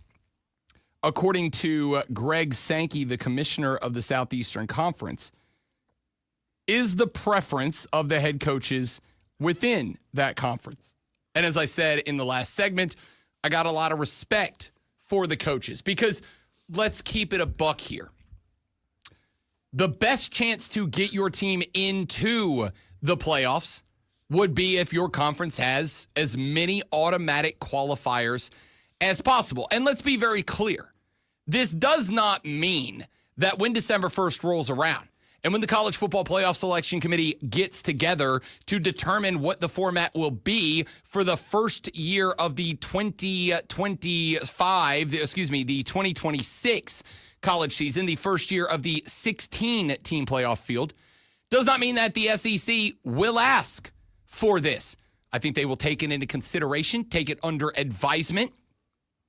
But I do think it is very likely, I will not say probable, but I think it is very likely that Greg Sankey will, on behalf of the Southeastern Conference, still be in favor of the 4-4-2-2-1-1-3 model, where the SEC would get 4 automatic qualifiers. Why?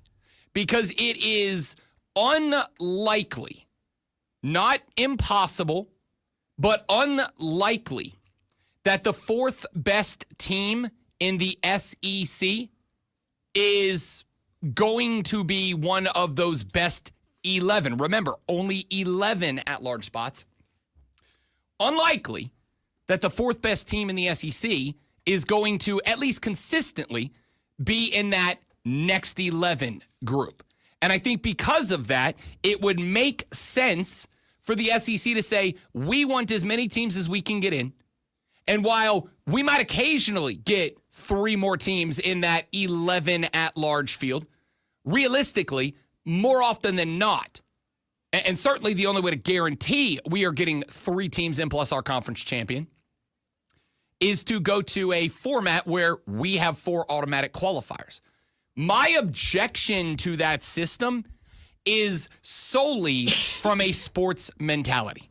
It is solely from a sports mentality of, I think that even though it will be a small miracle if a non-Big Ten, SEC, ACC, or Big 12 team ever wins a national championship again. If one does, if a G5 team, if a non-Power 4 team ever wins a natty, the documentaries about that program are going to be great. But it's unlikely to happen, and if it ever does, it will be absolutely uncommon. So for me, I think the college football field should be set in a way that all of the teams in those conferences genuinely feel like they have the best chance to get in and earn a spot.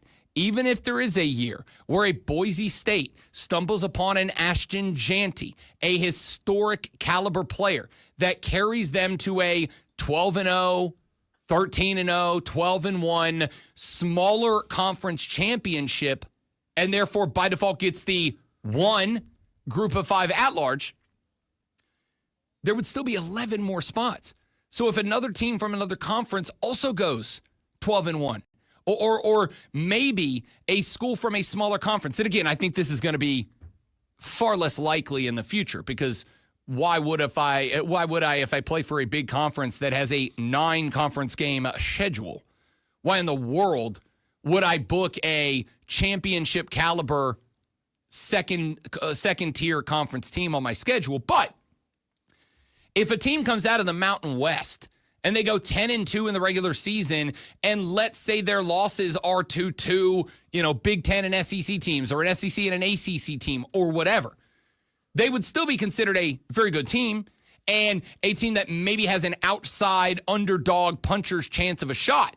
But if we go with the 4-4-2-2-1-3-1-1-3-3-19-42-8-6-7-5-3-0-9 format, They probably just get locked out by numbers. Did you say 8675309? Yeah, I did. Okay, I was just making sure I heard that. If I got to go random string of numbers, Jesse is the easiest one to go with. Jenny is okay. I'm locked in football mode right now. Okay, sports guy over here. So I think 5 plus 11 is the best way to do it. It genuinely makes it feel like everybody who's not in the Power 4 has a chance. And oh, by the way, those 11 spots can still be earned by SEC, Big 10, ACC, and Big 12 schools. In fact, I would argue that those 11 spots will still likely most often be filled up by Power 4 conference schools, probably with a tilt towards the SEC and the Big 10. So they still have the advantage. They've got the advantage of, by default, having a strength of schedule advantage that smaller conferences just cannot match. By default, they have the advantage of the financial backing for having more teams more routinely go to the playoffs. This just levels the field on the field. There's not a way, well, scratch that, without dramatic reform that many of you would grab pitchforks and torches over. Without dramatic revolutionary change to the game, there is no way to level the playing field in terms of resources.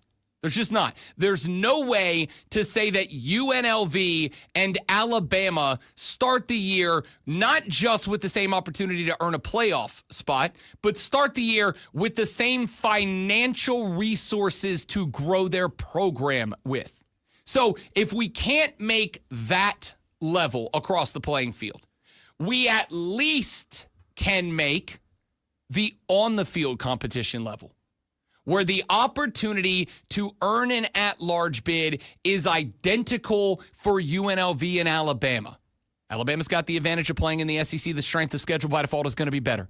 Alabama has the advantage of playing in the SEC, meaning the financial payouts are going to just be exponentially better. But UNLV has the opportunity, I don't know why I picked UNLV, but UNLV has the opportunity to be the plucky little underdogs, to go find that Travis Hunter or that Ashton Janty who, for whatever reason, just wants to be a Wolfpack guy. They go on a 12-0 regular season. Maybe they don't have the toughest strength of schedule, but they are 12-0. And the committee or the computers or whatever say, yeah, they earned a shot. They earned an opportunity to go compete. And now they have it, where they might not under the 4-4-2-2-1-1-3 model. They may not have that opportunity just because of numbers. So I will say that. I am at the point now where I think whatever format we arrive at, the coaches in college football should have an opportunity to have a say. As I've said a gazillion times and will a gazillion more, Greg Sankey's job is to look out solely and only for the financial interest of the SEC. Tony Petitti's job is to look out solely and only for the interest of the Big Ten. That's it. So it would not shock me if December 1st, when this committee gets together to discuss, debate, and probably vote on a playoff format for the expanded 16-team playoff of 2026, it would not shock me if they said, yeah, we don't really give a damn what Shane Beamer thinks. We don't really give a damn what Dabo Swinney thinks. We don't really care. Because our job is to make sure we are getting as much in the coffers as we can and guaranteeing ourselves the payout of a minimum of 4 teams in the playoffs is the best way to do that. So they may vote against the college football coaches. But at least the coaches in this spot feel like we should make it level, at least on the field. There is only one place the playing field is level, and that is from the opening kickoff to the closing whistle. For those 3 hours of football, those two teams have the exact same opportunity to win. Those two teams have the exact same playing field, same dimensions, same surface, same ball, same music, same crowd, same everything. They have the exact same opportunity to win. Off the field, that's not true at all. But if we're going to make the game have some level of honor and dignity, making it as equal on the field as possible is the right way to go. And that's what these coaches have just agreed to. And I have an immense level of respect to them for doing that. That's fantastic. Scott Strickland, athletic director at Florida, said that he is actually, as of this announcement, not in favor of the Southeastern Conference moving to a 9-conference game schedule, not without guaranteed playoff access for the SEC. He said, quote, "That's hard for me. There's not a sport that our league competes in where less than half our members are not in the postseason except for one, and it happens to be the one we all pay the most attention to. Last year, 3 of our 16 teams were in the playoff. I think that's a problem systemically with the structure of what we're trying to do." So Lonzo asked me in the last segment, who's against this? Who's against this? Who would speak out and say a 5+11 model ain't it? And my gut answer, without having seen that quote that I just stumbled across from athletic director of the Florida Gators, Scott Strickland, was athletic directors and school presidents, boards of governors and commissioners and regents and whatever their names they take. Governing bodies in the college football landscape will be against it. Why? Well, at least in the SEC and Big Ten. Why? Because it unguarantees guarantees. And I'm not going to say takes money off the table, because you still do have to be one of the best 4 teams and get in to put that money on the table. But it does guarantee it's now going to be harder to get to the table. It does guarantee it's going to be harder to sit where all the big stack of dollar bills y'all are and reach out your hand and grab your fair share of them. It doesn't necessarily guarantee that fewer teams will go to the playoffs in a given year. It does guarantee that there is no guarantee that 4 teams will go every single year. And that means less money, not just for the schools themselves, but for everybody in the conference at large. So ADs and presidents and, frankly, conference commissioners are largely going to be against this. But y'all, I don't think there's going to be a football fan in America who's going to say this is a bad idea, unless you are the Rob Lowe of the SEC. You don't wear a team hat, you just wear an SEC logo on the hat. You don't wear a team jersey, you just wear a generic SEC jersey. If you are a SEC fan, but not a fan of a team within it, then I could see you being against this plan from the college football coaches in the conference. But I doubt there's very many of that guy. I doubt there's very many guys that go, yeah, I don't really have a team. I'm just a big SEC guy. I don't have a team in the conference. I'm just a fan of the conference. That's not a thing. So the answer is, I think fans are going to be largely in favor of this, because now everybody's got a shot, but the SEC and the Big Ten still have the best opportunity because they have the resources to get themselves in. ADs and presidents, authority figures will be against it. Those that are football guys first, not business guys first. All those dudes we mentioned, ADs, presidents, conference commissioners, they're all business guys first. They don't care about the numbers on the box score. They care about the numbers on the financial report. We care about the numbers on the box score first. Never once have we come in here on a Monday morning during football season and said, water cooler cheat sheet item number 1, the University of Florida earns $17 million this weekend. No. We come in here and we go, Florida won 17-14. Their quarterback threw for this, and their running back ran for that, and their receiver received for this. This is a football first format that has been proposed. And again, pat on the butt and a good game to every one of the coaches who had the rocks to say this is the way to do it, and pat on the butt in a good game to Greg Sankey for grabbing the mic and expressing that instead of locking it up out of fear that it would hurt his negotiation stance when we get to December 1st and it is time to vote on what that format should look like. I'm really happy to see this. All right, let's take a break. When we come back next hour, we will lead off with the Audio Blitz, the best audio we've picked up in the past 24 hours of the show. Before we get there, here's the best audio you're going to hear this morning. It's Lonzo's Sports Flash. Yeah, we'll see if I can get through this. The Atlanta Braves dropped game 1 of a 3-game road set against Philadelphia 2-0. Spencer Strider went 4.2 innings, giving up 1 hit and 1 run. While striking out 7, the Braves had just 5 hits and left 10 runners on base. The New York Knicks are 1 game from elimination after a 130-121 Pacers win in Game 4.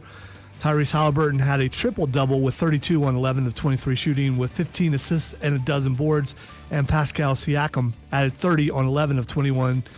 Game 5 is tomorrow night. The Edmonton Oilers have the Dallas Stars on the brink of elimination after a 4-1 win last night. The Oilers took a 2-1 lead after goals from Leon Draisaitl and Corey Perry and scored 2 empty netters in the final 2.5 minutes to seal the win. Hour number 3 of the Rob Brown Show is next.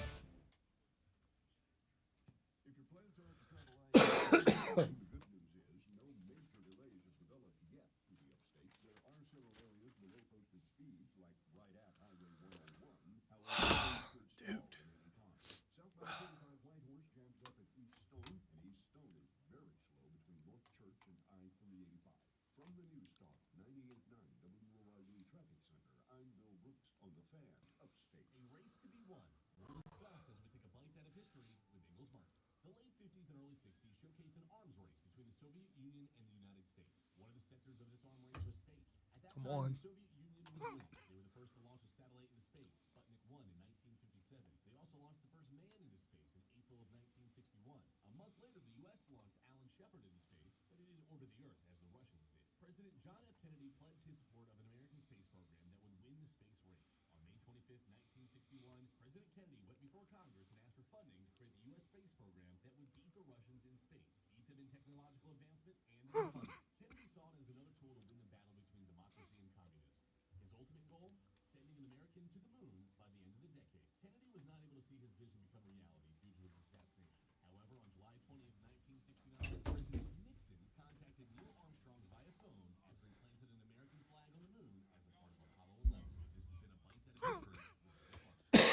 Radio ads about the IRS.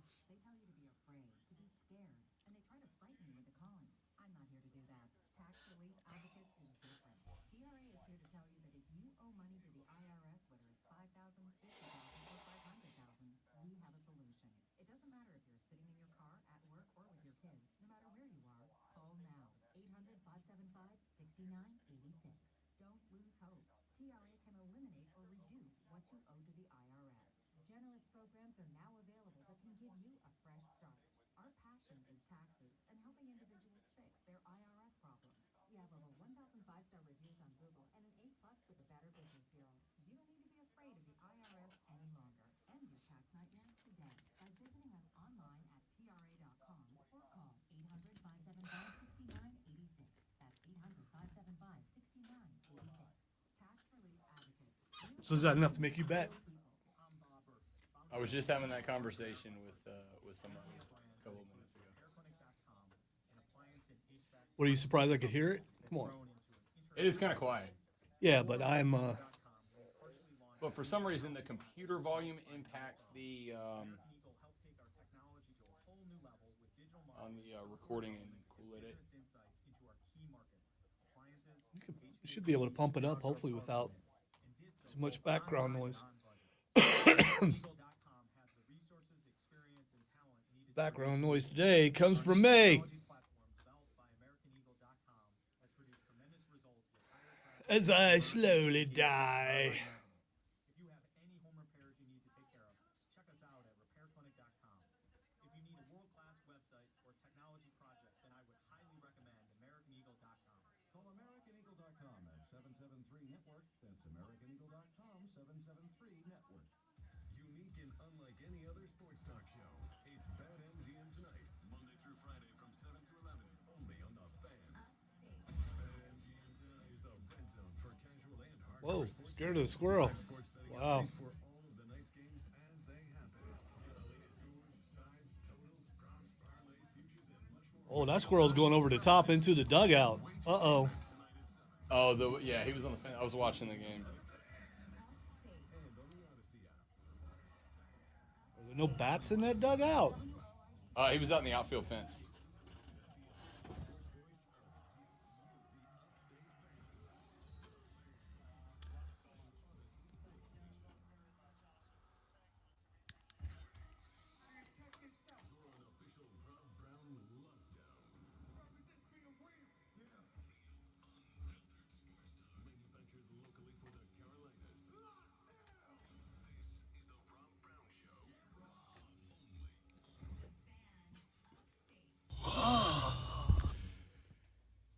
Here we go.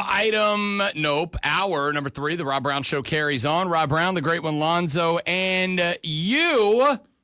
Be a part of the radio program. 844-326-3663. That is the number to the Hub City Spartanburger text line. You call that number, you're getting on the air. You text that number.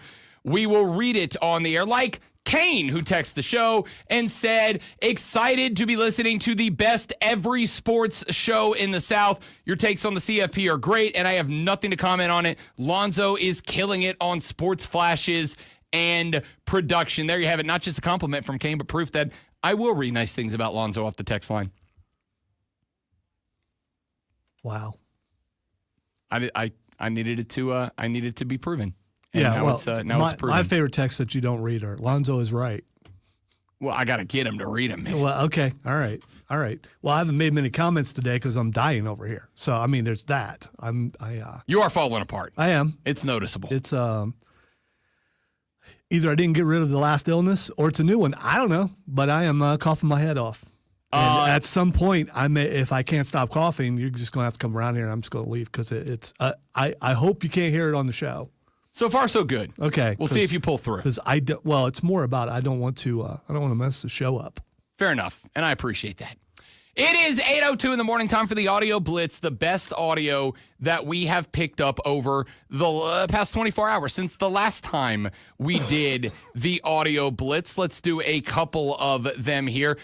Stephen Vogt is the head coach, the manager of the Cleveland Guardians, former player, moved into the manager's office. Well, over the last couple of years, baseball has started doing this thing on broadcast that there's a part of me that loves it and a part of me that hates it, where they mic up players and managers during the game, and they actually do in-game interviews. This is something they did during spring training a few years ago, and there was a bump in viewership when they would do these things. It retained viewership because we as fans, we actually like to get to know the human side of the athletes and the coaches that we all follow. So they have started throwing mics on players and on coaches and doing in-game interviews. They were doing one on Mother's Day, and Stephen Vogt was the subject of the interview. They're live in the game.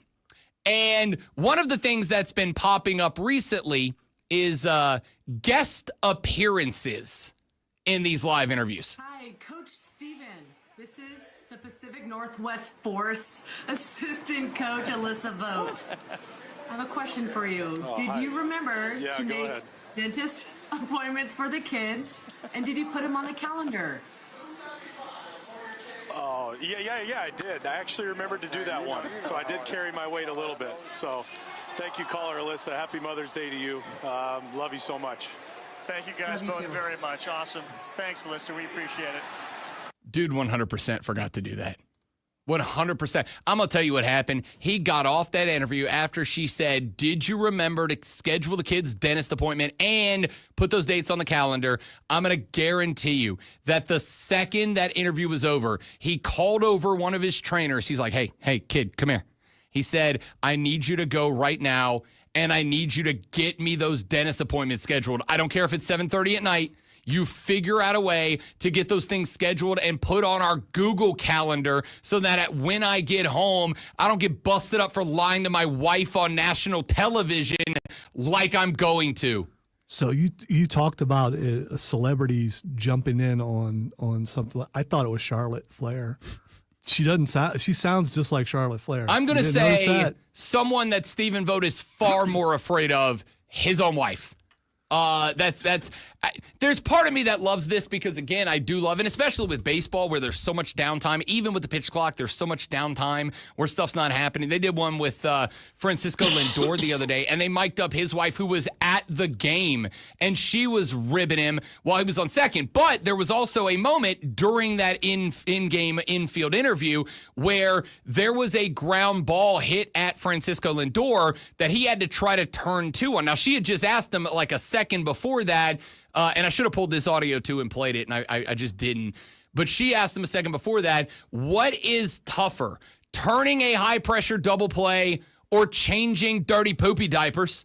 And Francisco was like, oh, turning double plays. I've been doing it my whole career. The dirty pooper diapers are new to me. I'm having to learn blah, blah, blah. And then a double play ball gets hit at him, and he, like, you can see he has to shift out of PR talking to my wife on national television mode and turn back into the baseball player. So as a baseball guy, as a get off my lawn guy, I'm like, Dad, I really love taking players out of the game. What happens if that's a hard hit ground ball, chance to turn to end the inning, and Lindor commits an error, just routine error in that spot? You know, Mets fans are going to be like, why are you distracting my guy? Why don't you have him locked in? But on the other hand, it was really entertaining. I'll say, can't you talk and do other things at the same time? I've never had to talk and also try to field a baseball coming at me at 92 miles an hour bouncing off the ground. Are you ever afraid that your wife will call into this show and I will put up a fake name just so she can call you out? Not really, but I also know that talking is this job. Right? Like, that is this job. So if she called in to give me hell on the radio, it would be part of the job. And I know you goobers would all be laughing your ass off at it. But no, that doesn't matter. But again, I don't have a 92 mile an hour rock headed at my face while I also try to make up an excuse for why I didn't put an appointment on the Google Calendar that we share. I'll just say that words from over here fly pretty fast, maybe even faster than a 92 mile an hour fastball. Yeah, words don't hit you in the nose and break it, though. Oh, They just make you feel that way. I don't know. There are some days. We have talked a number of times about the face of the league debate in the NBA, and one of the guys who has been propped up as a potential heir to that particular throne is Anthony Edwards. Now, I don't really have a lot of interest in giving this guy a bunch of airtime, but I'm going to here because I heard this take and I had a strong reaction, but I also recognize it is a very personal reaction. I wonder how many, if any of you, feel the same way. This, I'm sorry to you all, is Kendrick Perkins on what it takes to be the face of the league. Bigger picture, right? You got to check the boxes when you're the face of the league. Yes, we know you got to have your signature shoe. You're going to be in commercials. You're going to have the highlights. You got to have the game. But you know what else you got to have? You got to be a role model, right? And things outside the lines matter. Now, if you go down the list of all the faces of the league in the history of the game, you look at Larry Bird, Magic Johnson, Michael Jordan, Kobe Bryant, Shaq, LeBron, Steph, what did they all have in common? While they was playing in the league, they all were family men. They all were married with kids. And if you think that don't play a role as far as the role model, this is facts. This is not something that I'm making. Hold on. But this is not something that I'm making up. Now, what happened to them after they retired? That's their business. But while they are playing or was playing, they were family men, married with kids. K. Perk says if you want to be the face of the league, you have to be a role model. And part of being a role model is being a family man, having a wife, having kids, doing the whole white picket fence thing. I as a gut reaction, and again, I'm an open book to you guys. I'm the same guy on the air as I am off it. I do not have kids. I do not want kids. My wife and I decided we just do not want kids. Does that mean that, aside from the obvious complete lack of ability, does that mean I couldn't be the face of the league because I don't have? I think that's a dumb take. I was going to say lack of ability as far as children goes, but I just want to say Kendrick Perkins, what he said was a lie. He said nothing happened. They were family men. Kobe was not, and well, he was until he wasn't, and then he was again. Yeah, a much publicized thing happened. So if you left that name out of there, then maybe I would have agreed to a point. Yeah, I mean, like a lot of the guys he mentioned, not all of them, but a lot of the guys that he mentioned, obviously it went on to have issues, like in that particular department. In Kobe's case, it happened while he was playing, while he was, fairly young and at the height of his career. So I would have left that name out. I get why I don't want to say offended, but no, why it's you not don't offended. Like that, I just disagree. It almost comes across like you're offended. No, it's not offended because, again, listen, I promise you. Here's what you want as the face of the league. You want them to be non-political. You want them to appeal to both sides of the aisle, to every race, to every creed, to everything, which is hard to do, and most of those guys did that. I would make the argument. So first off, 100% not offended because I promise you there's nothing that K-Perk or anybody else can say to me as somebody who has decided that I am not going to have children. I promise you can't say anything worse to me than my grandmother, my Irish Catholic grandmother, hasn't given me hell about, right? Like, it just can't happen. Number two, the only thing I would say if I was offended about anything was this concept that you can't be a role model unless you are family man with kids and doing all the right things. I disagree with that entirely as well. Like, I'm going to go Kurt Angle here. I don't consider myself a role model.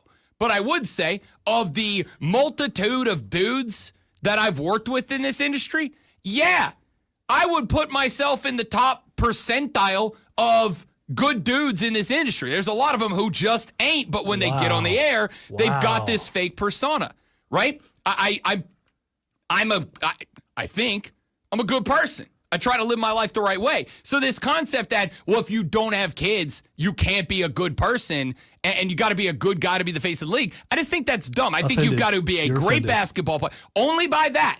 Okay. Only by that. Because your emotion is rising right now, showing how offended you really are. Only because I have been called every name under the sun because I don't want kids, and that's a bad thing. Like, that's just a bad person, and I disagree with that take. I think you need a few things to be face of the league. Number one, I think you've got to be the best basketball player in the NBA. I don't think anybody who is considered second best can be face. You can be a face, but the face of the league has got to be the best basketball player. I think they've got to have success. Right? And that could be in the form of multiple MVPs, multiple championships, whatever. But you got to have some success. And I think Lonzo hit on the most important part, which is you've got to play to everybody. You got to follow the Jordan philosophy of Republicans buy sneakers too. You've got to be able to play it down the fence. Again, I could look at and make the LeBron James was face of the league for a hot minute, right? Yeah. Okay. LeBron James is very clearly not apolitical or politically disguised. He was for a long period of time, and he lost a lot of people when he said you're next to the cop. I wouldn't disagree. He lost a lot of people there. I wouldn't disagree. In fact, I would agree with that, which is probably why, also aside from the fact that he's 41 and he just ain't the same player he used to be, he has kind of taken a step back. I would make the argument that. What an opportunity you had to play a certain clip, but you don't have it ready. Yeah, I don't have it ready. The Steph Curry. Family guy, got kids. They're absolutely adorable. Doesn't really, outside of the, post-pandemic era where everybody in sports was outspoken about something, Steph doesn't really get all super involved, or at least not in a highly publicized way. I would argue that he's probably in that discussion of face of the league for the past few years. Ant-Man being next, I don't know a damn thing about where Ant-Man stands politically. I don't. I know who he is as a basketball player and not much else. Good. And that, to me, justifies him being in that discussion. All right, let's get one or two more in here before we take a break. The tush push discussion and debate from a week and a half or so ago with the owners' meetings. The NFL does not get the Packers, and now we know it's the NFL's mandate, of banning the tush push. Jeremy Fowler of ESPN was at those meetings and explained a little bit about what went on behind the scenes. Late morning, NFL owners emerged from their meetings. They voted 22-10. The league thought it made a convincing argument here because their health and safety committee recommended that they ban the push play, pushing or pulling any ball carrier. The NFL competition committee did the same. So they were able to sway some votes. Back in March, they only got 16 to 32 votes. This time, 22. So closer. It is something they could revisit next March at the annual meetings, but right now it simply was not enough. We said yesterday that it looks like it could be going out, but in fact it's not. So how are people reacting in Minnesota today? Yeah, Matt, there was an element of surprise walking out of this building. In fact, some Eagles people were surprised. They walked out thinking that they didn't know what was going to happen. They could go either way, truly, and it was that close. But, you know, talking to some owners here in the building, the Eagles did a good job of potentially swaying some teams that could have been on the fence. I talked to Steelers president Art Rooney II, who said that Jason Kelce and his presence, him explaining the tush-push play, why it's effective, why it's not really an injury risk at all, could have swayed some teams. And so the Eagles came full frontal with a plan. Owner Jeffrey Lurie gave an impassioned speech to the crowd, basically saying, look, to be proficient at something only for it to be taken away would be unfortunate. So Jeremy Fowler says that the competition committee made the argument, the health and safety committee made the argument, that the NFL made the argument, but it was the impassioned speech from Jeffrey Lurie, and it was the speech from Travis Kelce, who said, look, as the guy who was the spear point of this play for a few years, it is not a health and safety concern to us, the players. And that seems to be what pushed him over the edge. Now, we had the conversation that of the teams that voted not to ban the tush push, there were 10 of them. They needed 24 yeses. They got 22. Of the 10, there was only one team that voted not to ban who plays the Eagles for sure this year, and that was the Detroit Lions. Every other team on the Eagles schedule this year, including all three divisional opponents, did vote to ban the play. But it was the speech from Lurie and it was the speech from Kelce, according to Jeremy Fowler, that kind of pushed the ban out of the NFL for now. He did point out that they will likely revisit it at the March meetings at the conclusion of next season, and I'll keep it a buck. I have no idea if it gets banned then or not. I have no idea if that is going to be a multiple weeks worth of conversation topic like it was this time around. I think largely that will depend on if the Eagles are successful this season or not, whether it is defending or just winning the AFC or the NFC or winning the division or whatever. That is going to go a long way into determining if this comes up for conversation again.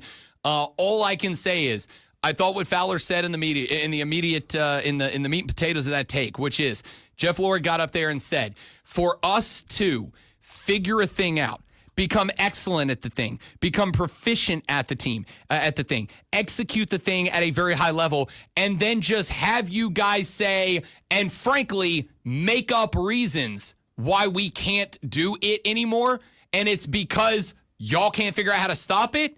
That is outside the spirit of competition in the NFL. And while I hate that phrase in sports, because I avoid sports cliches, and that's absolutely one of them, while I hate sports cliches, I feel like it is appropriately used that time. I think it stays until the quarterback retires.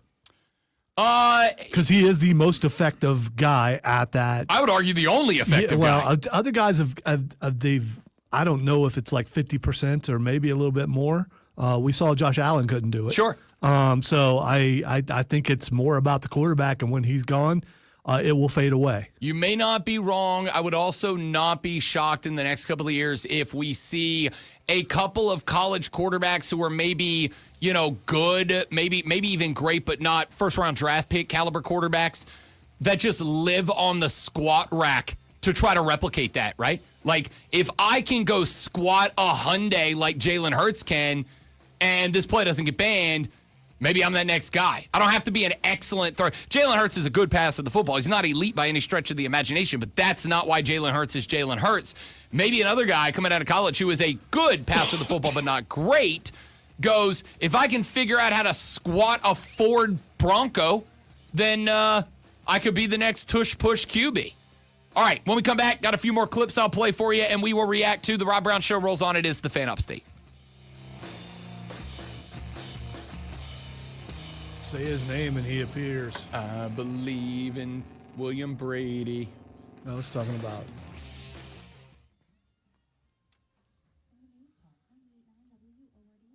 That Eagles quarterback that you just named.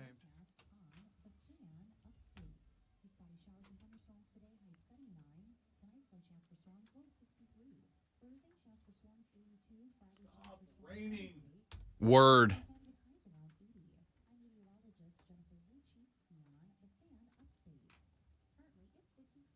Be right back.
flip-flops right now.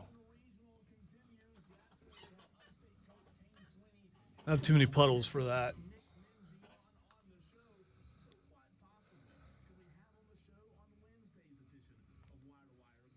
Ooh, ooh.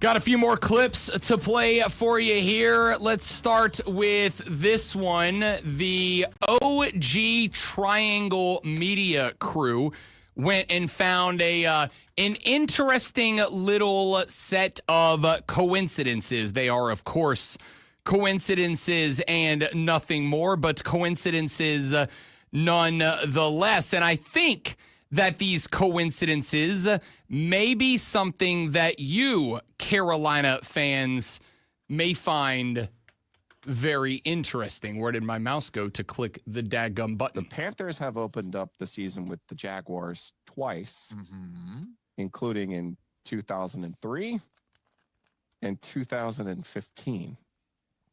Now, if you want to take that another step, in 2002, Ohio State won the national championship. Okay. The Panthers finished with a losing record. In 2003, the Panthers opened with the Jaguars. The Panthers go to the Super Bowl. In 2014, Ohio State wins the national championship. I see what you're doing. The Panthers finished with a losing record. Yeah. 2015, the Panthers opened the season with the Jaguars. The Panthers go to the Super Bowl. 2024, Ohio State wins the national championship. The Panthers finish with a losing record. 2025, the Panthers open the season with the Jaguars. Who am I to argue with this astronomical? Coincidence was the last word there that I cut off. You can find those things everywhere. And what made them go look for that and do it that? Are they Panther fans? Don't think so. This is something that I have seen as a discussion around a lot of NFL circles. Listen, we've talked about this. We are pattern-seeking creatures. Our success as a species for the last 500,000-ish years was because we are capable of recognizing patterns and then making predictions that lead to favorable outcomes for the species based on recognizing those patterns and reacting to them. We love patterns as people, and so we always go looking for these weird little coincidences. And I think that's why some people are very interested in all of this. Is just because that is now a pattern that has happened multiple times and is set up to happen again. So my question is, the Carolina Panthers are 80-1 to win the NFC. Not win the Super Bowl, but win the NFC and go to the Super Bowl. Could I interest you in a beer money bet for Carolina to win the NFC in Dave Canales' second year at an 80-1 payout? As a co-host on a nationally syndicated betting show, I am just curious if you're willing to drop some cash on this.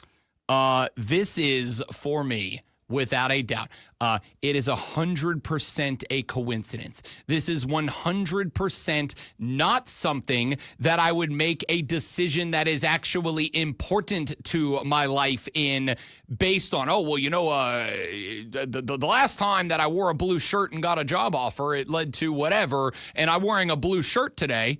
I would never let that affect my day-to-day, actually important decision-making process. I'm absolutely throwing a six-pack's worth on this. If I throw $10 at this bet and it pays out 80-1 and the coincidence strikes again, that's an $800 payout at the end of the season. Yeah, I'm going to throw a tenner at this and hope that history repeats itself again because I would then have money. It doesn't mean much to your paycheck, but, you could, buy lunch or something with it. Buddy, I drop a tenner and win 800. Daddy's buying more than lunch. Mama's getting taken out to a nice steak and seafood dinner that night, without a doubt. All right, let's get one or two more in here before we get up out of here. Here is one. Let's do two food takes real quick, back to back. Scott Van Pelt and Stanford Steve had a debate on the SVP pod the other day. There was some breakfast joint commercial, and I thought it was important that I share with people because this is how Twitter works. I said, I really like waffles, and I really don't like pancakes. Naturally, people have their feelings. How do you feel about pancakes, Steve, versus waffles? It's been years since I've had either. I am straight eggs. You don't like waffles? I prefer waffles over pancakes. I just like the crunchy of the waffle. You can go ahead and cook that son of a gun. Like well-done waffles. Excellent. Whereas I find flapjacks, I am anti-pancake. I don't enjoy them. I won't eat them. Make them for the kids. They love them.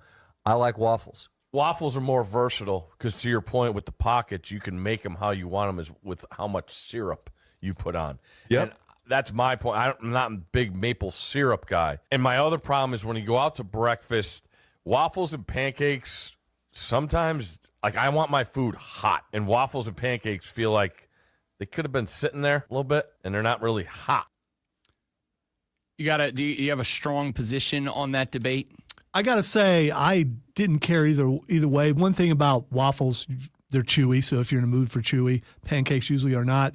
But First Watch came out with a pumpkin pancake that is the most delicious pancake I've ever had in my entire life. It's seasonal.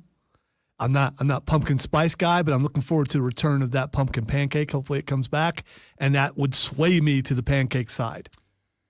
I am down for a novelty cake or two. I am down. I mean, I am absolutely the grown-up that will 1,000% get myself a chocolate chip pancake if that is on the menu, because shut up, I'm going to die one day. I'm going to enjoy the ride to that point. I will say that if you give me the option between the two, I'm probably going waffle every time. I think there's probably a little bit more versatility with the pancake. I believe that you can do the pancake in different ways. I actually have a recipe for a pancake pocket that I learned how to make not too long ago, where I actually form a pancake as like a Euro kind of shell, and then you can put eggs and sausage and bacon and whatever inside of it, and I think that's great. But at the end of the day, I just feel like the waffle carries a little bit more weight to it, and on top of that, yeah. But the thing is, you got to work more for a waffle, because you have to work your fork a little bit harder to get through the waffle. You don't have to do that with the pancake.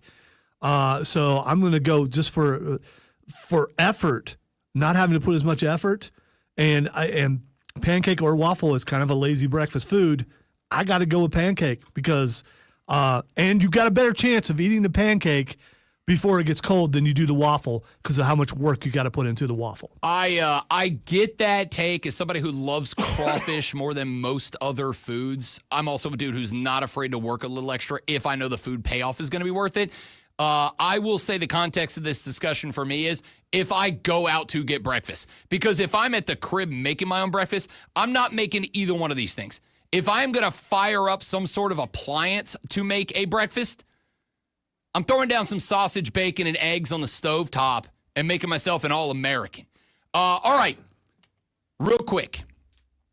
There has been a discussion on the internet for a number of years now surrounding a very contentious question, and that is a hot dog a sandwich?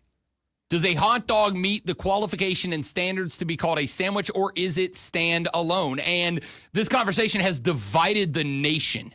And the people who are, yes, it's a sandwich, and the people who are, no, it is not a sandwich, it's a hot dog, stand in violent opposition to each other. Came across this clip where a couple of the boys were rolling around just goofing off, having a good time, and this conversation came up. And I thought, what an interesting point. I don't know that it has swayed me to one side or the other, but I have not heard anybody else bring up this point on the hot dog v. sandwich debate. A hot dog is not a sandwich. Why not? Because a hot dog without a bun is still a hot dog.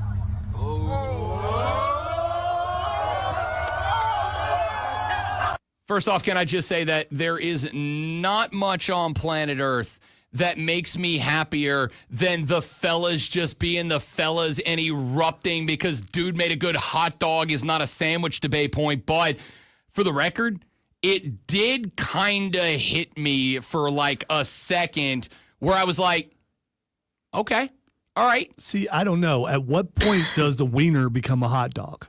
Because it's a wiener. And once it's heated, does it become a hot dog? Or is it, I mean, when does the transformation happen? See, I don't think there is one. Because I think the scientific term, the technical term, the thing that it was originally created for in Germany was a wiener. A Frankfurter. To me, the hot dog is the hot dog from the moment it is formed into a hot dog. When they grind up all the hot dog stuff and they put it into that casing and they spin it around on the ends and they make it a hot dog, it's a hot dog. And it doesn't matter if you eat it by itself, if you cut it up and you put it into beans, if you put it on a slice of white bread, if you put it on a hoagie roll, if you put it on a brat bun, on a hot dog bun. Doesn't matter if you go with chili and cheese. It doesn't matter if you go ketchup and mustard, relish and onions. None of that matters. The dog is a dog regardless of what is around it, and therefore it is not a sandwich. Quick question. So yesterday, we had leftover brats from Memorial Day. Brat's not a dog. Oh no, give me a moment here. So I took the bratwurst, I put them in a tortilla shell and made them into burritos. Were they a burrito or were they a bratwurst? I mean, if it was a hot dog, I would say that's still a hot dog. It's just a differently, uniquely prepared hot dog, right? If I take a hot dog and I slice it up and I put it into a big pile of baked beans, which was a delicacy for Rob Brown as a child, the old Franks and beans, that's still a hot dog. Now it's baked beans with a hot dog in it. So I think my man's got a good point here. I think he's got a good point. All right, let's take a break. We'll come back here in a minute. Got a few more bits of sound that are actually sports related that we will respond to, as well as get back into that conversation about Greg Sankey and the SEC head football coaches. Lane Kiffin had a take we will address, and we might even talk a little college baseball as regionals are just 2 days away. The Rob Brown Show is on the Fan Upstate.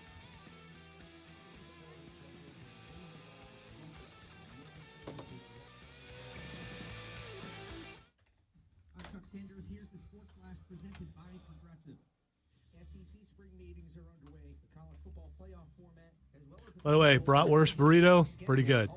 Just want to say. Wrapped it in American cheese, put it inside a tortilla, put some salsa inside, and then sprinkled taco cheese, which is it's a real thing, taco cheese. So I put that on top, threw it in the air fryer, boom.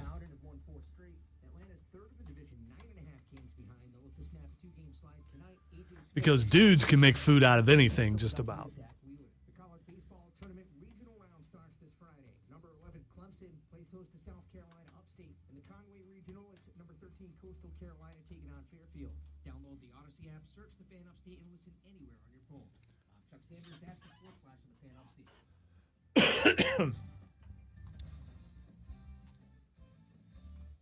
Up to the minute, upstate traffic.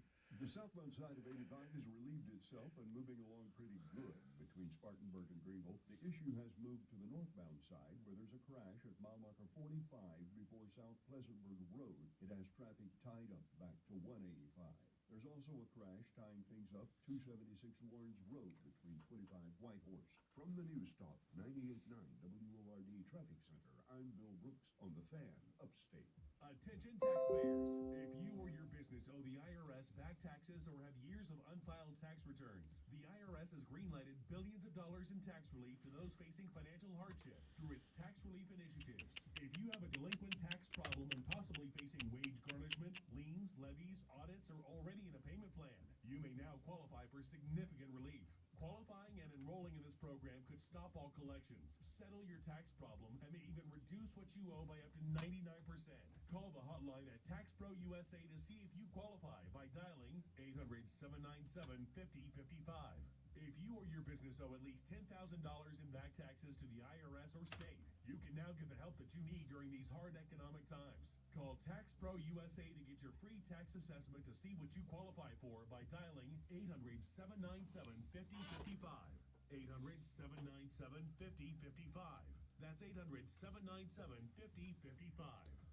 The big focus in America today is on your health, and more people are looking beyond pills and steroids and surgery. Hey, it's Charlie James for QC Kinetics. At QC Kinetics, they've been on the cutting edge of this medical revolution since 2018. Using regenerative medicine, they've helped tens of thousands of people get lasting joint pain relief using natural treatments that harness your body's own healing power. The truth is, regenerative medicine used to be an alternative treatment, but now it's mainstream. Their well-respected protocols include potent and powerful cellular-level treatments to revitalize and restore damaged joint tissue. They're not masking the pain. They're going after the very source of it.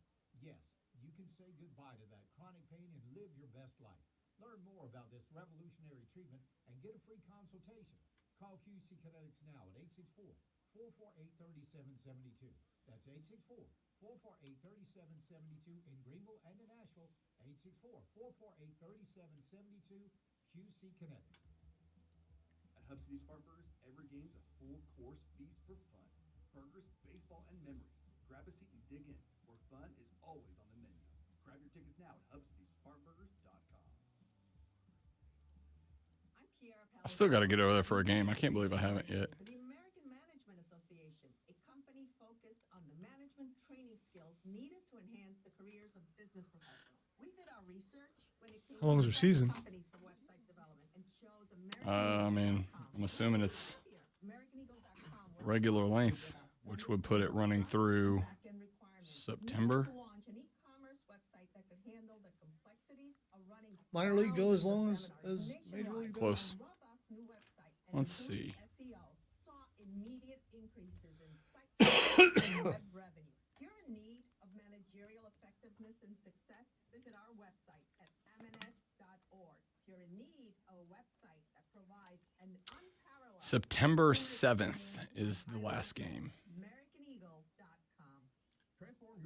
So you're saying you have time? Yeah. But when we get into July, August, it is night games only. I think you'd be okay with the heat. You're from Florida. Feel the heat.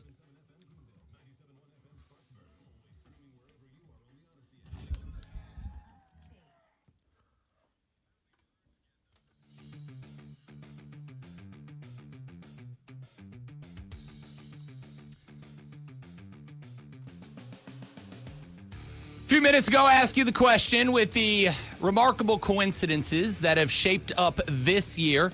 Twice now, the Carolina Panthers have opened a season with the Jacksonville Jaguars, coming off of a losing season the year before, and done so in the same year that the Ohio State Buckeyes became national champions. The two times that it happened previously, the Carolina Panthers went to the Super Bowl the next year. Both times, long shot odds to make that happen. Now, we had a little fun with that a couple of segments ago where I said, are you willing to throw a beer money bet at 80-1 odds that Carolina makes it to the Super Bowl and renews that set of coincidences one more year again? Well, now let's talk a little bit of Panther football. Rashad Beard will be by tomorrow at this exact time, as a matter of fact, to catch up and talk some Panther football. But while we wait for Rashad tomorrow, we can talk about it here.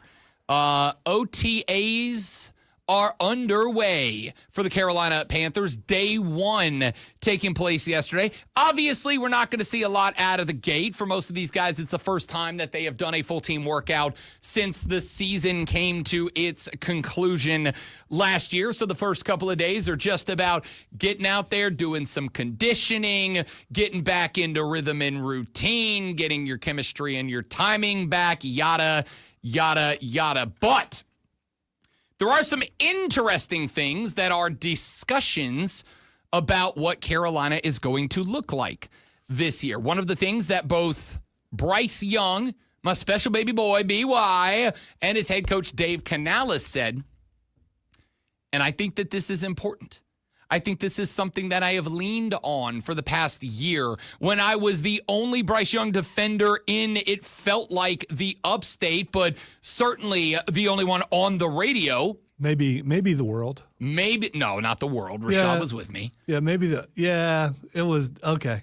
Not in your way. As one of the very, very, very, very, very, very limited number of Bryce Young defenders over the past couple of years, there is one crux to that argument that I have said a few times is a reason not to write off Bryce Young. And that obviously is the coaching carousel that he has gone through since he showed up. Well, this offseason is different than the last offseason for Bryce Young, because for the first time in his NFL career, BY gets to come into an OTA and offseason workouts with his team not having to learn a brand new system, not having to learn a brand new language, not having to process an entirely new playbook at a point in time that is about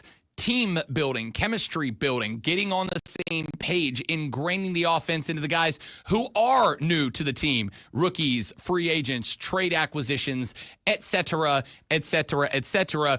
BY, as QB1, gets to walk out onto the field in OTAs and already know the playbook, already know the game plan, already know the language, already know the lingo, already know what the offense is he's going to be running. And obviously, there are going to be some wrinkles that are going to be added. We'll get to that here in just a moment from now. But by and large, BY comes into the season knowing what the Carolina Panthers are, knowing what the Carolina Panther offense is going to be, knowing what he is going to be. So this offseason for BY is not about building and learning.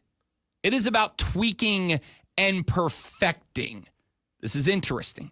It is interesting to me because Dave Canales has already spoken on this a little bit. When asked about the differences in the Panther offense from last year to this year, Dave Canales said after OTA practice yesterday, quote, "It's subtle changes. I think we have a great foundation of things. That was the first year, which was to get the core established, to get the words and all those things in place, and then some adjustments based on our skill, the skill position players, the runners, the receivers, JT, and then just kind of becoming us and honing in on some of the things we saw in the self-scout. Like, these are concepts we feel really confident with, that we run really well. We can do the adjustments off of it. So now it's about adding little tools, things that Bryce can do at the line of scrimmage, things that he can do to tweak and change based on what the defense is doing." And of course, obviously, that is step one of the process, which must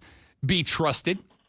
BY, 10 touchdowns, both rushing and passing combined in the final 3 weeks of the season with no turnovers in that time. He took over as the starter in week 8. He had 26 big-time throws, according to the Pro Football Focus metric, if you utilize that, ties him for most in the league from week 8 to the end of the season with Joey B. Joe Burrow. And most importantly, of those weeks, he led the team on game-winning or tying drives 6 times out of 9 weeks. So the goal this year is, how do we get ourselves in a position where we don't need game-winning or tying drives 6 out of 9 weeks? How do we create a situation where we're putting other people into the role of needing game-winning or game-tying drives? It's not us every time.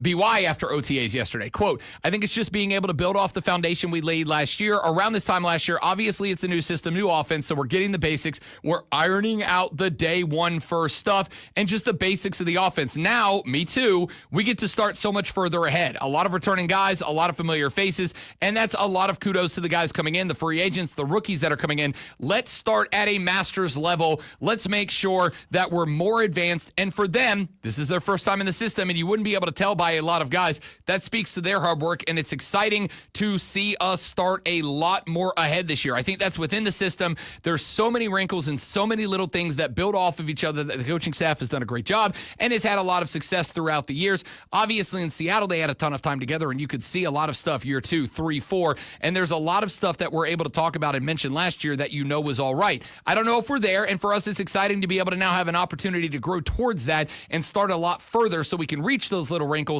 There's definitely a lot of stuff that we are excited about. Xavier Legette spoke out. He kept his short and sweet. He said about Bryce Young, quote, "I feel like he's still carrying that flame from throughout the middle of the season to the end of last year," end quote. Look, forget the coincidences, and that's all a fun little conversation that makes for great, 60-second social media clips. That's all well and good and fun. And sure, I'm going to put a 10 spot down on Carolina to reach the Super Bowl, because if it doesn't hit, I'm out $10 and I had a fun little ticket for admission for a fun ride for a few weeks. And if it does hit, Daddy's taking mama out to a good dinner and buying himself a very nice bottle of bourbon at the end of the year. Put all that to the side and let's just talk football. You're talking about a cat who for the final 9 weeks of the season went on game-winning or tying drive 6 times. In the final 3 weeks of the season was responsible directly for 10 touchdowns, 0 turnovers in that span. This is why I've said a number of times, wins and losses aren't a quarterback stat. Look at the quarterback metrics. By every quarterback stat, every quarterback metric, we are talking about passing accuracy. We are talking about explosive plays. We are talking about precision. We are talking about touchdown to turnover ratio. We are talking about quarterback metrics. By every quarterback metric, not only was Bryce Young better at the end of last year, but by every quarterback metric, despite what the record would say, by every quarterback metric, Bryce Young was one of the best 6 quarterbacks in the league during the second half of the season last year. One of the best in the league in terms of completion percentage, in terms of turnovers, in terms of touchdown to turnover ratio, in terms of yards gained on the ground, yards gained through the air. One of the best 5, I would say 5 to 7 quarterbacks in the NFL. And as Rashad Beard and I have both beaten you over the head with through the end of last year and coming through this offseason. That includes having Xavier Legette dealing with the dropsies down the stretch last year. That includes your ex-wide receiver, Jalen Coker, being a true rookie. That includes all of these different hindrances to the progression of Bryce Young last year, all of which are out of the way now. Well, I say all of which are out of the way.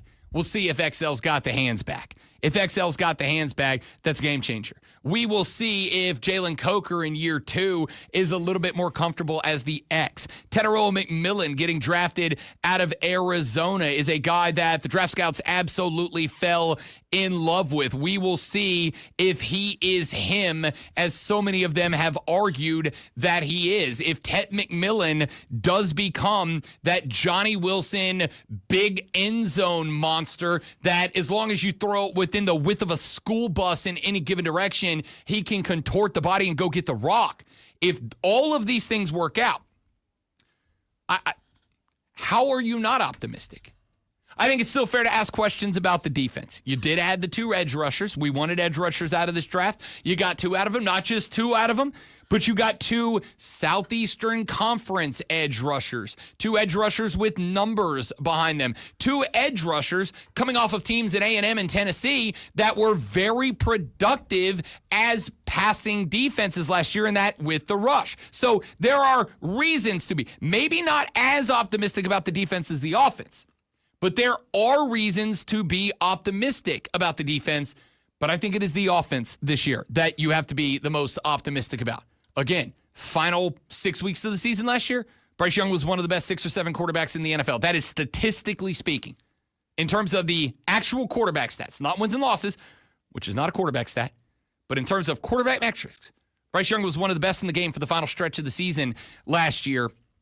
And I don't have any reason to think that with an offseason where he has the same head coach, where he has the same offensive coordinator, where he has the same playbook, where he has the same wide receiver core, with the exception of one addition of the most sought-after wide receiver in this draft, not named Travis Hunter, yeah, I'm optimistic about this team. Told Ryan and PJ last night, I'm betting the over. Already have bet the over. Carolina's win total was 6.5. That was 6.5 with a minus 140 to the over.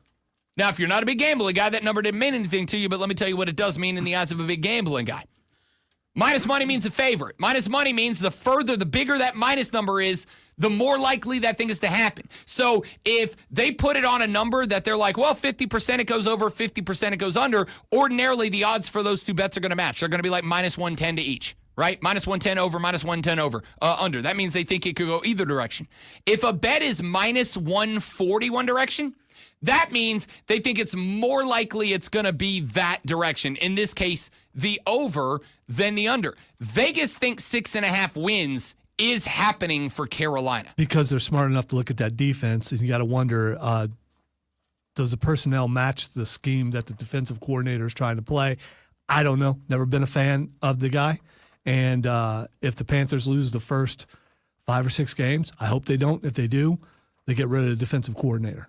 Because as good as things look on paper for the offense, they don't look nearly as good on the defense.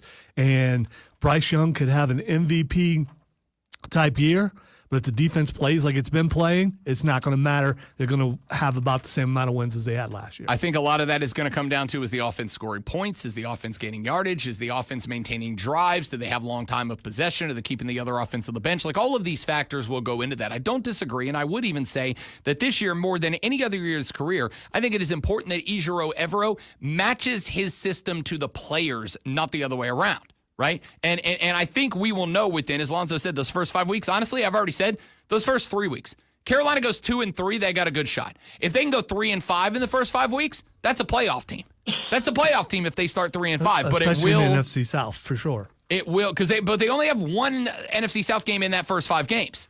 And then they don't play another one until like week 12 or something dumb like that. So you're going to get your If I recall, metrics. they play some pretty good teams, though, in the first little bit. They do. And if they are able to win those games, then they should be able to beat the teams in the South. 2 out of 3 to open the season, 3 out of the 5 to open the season. If 3 out of the 5 to open the season go into the win category, this team will win that division, and I will make that bet. But right now, beer money bet on them to win the NFC, because screw you guys, I think it's awesome. Back after this, Lonzo about to seduce you emotionally with this sports flash. Only if you're seduced by someone that probably needs NyQuil. The New York Knicks are 1 game from elimination after a 130-121 Pacers win in Game 4. Tyrese Halliburton had a triple-double with 32 and 11 of 23 shooting, with 15 assists and a dozen boards, and Pascal Siakam added 30 on 11 of 21. Game 5 is tomorrow night. The Edmonton Oilers have the Dallas Stars on the brink of elimination after a 4-1 win last night. The Oilers took a 2-1 lead after goals from Leon Draisaitl and I know, and Corey Perry, and scored 2 empty netters in the final 2.5 minutes to seal the win. The Atlanta Braves dropped Game 1 of a 3-game road set against Philadelphia 2-0. Spencer Strider went 4.2 innings, giving up 1 hit and 1 run, while striking out 7. The Braves had just 5 hits and left 10 runners on base. That's not good. Hour number 4 of the Rob Brown Show coming up next.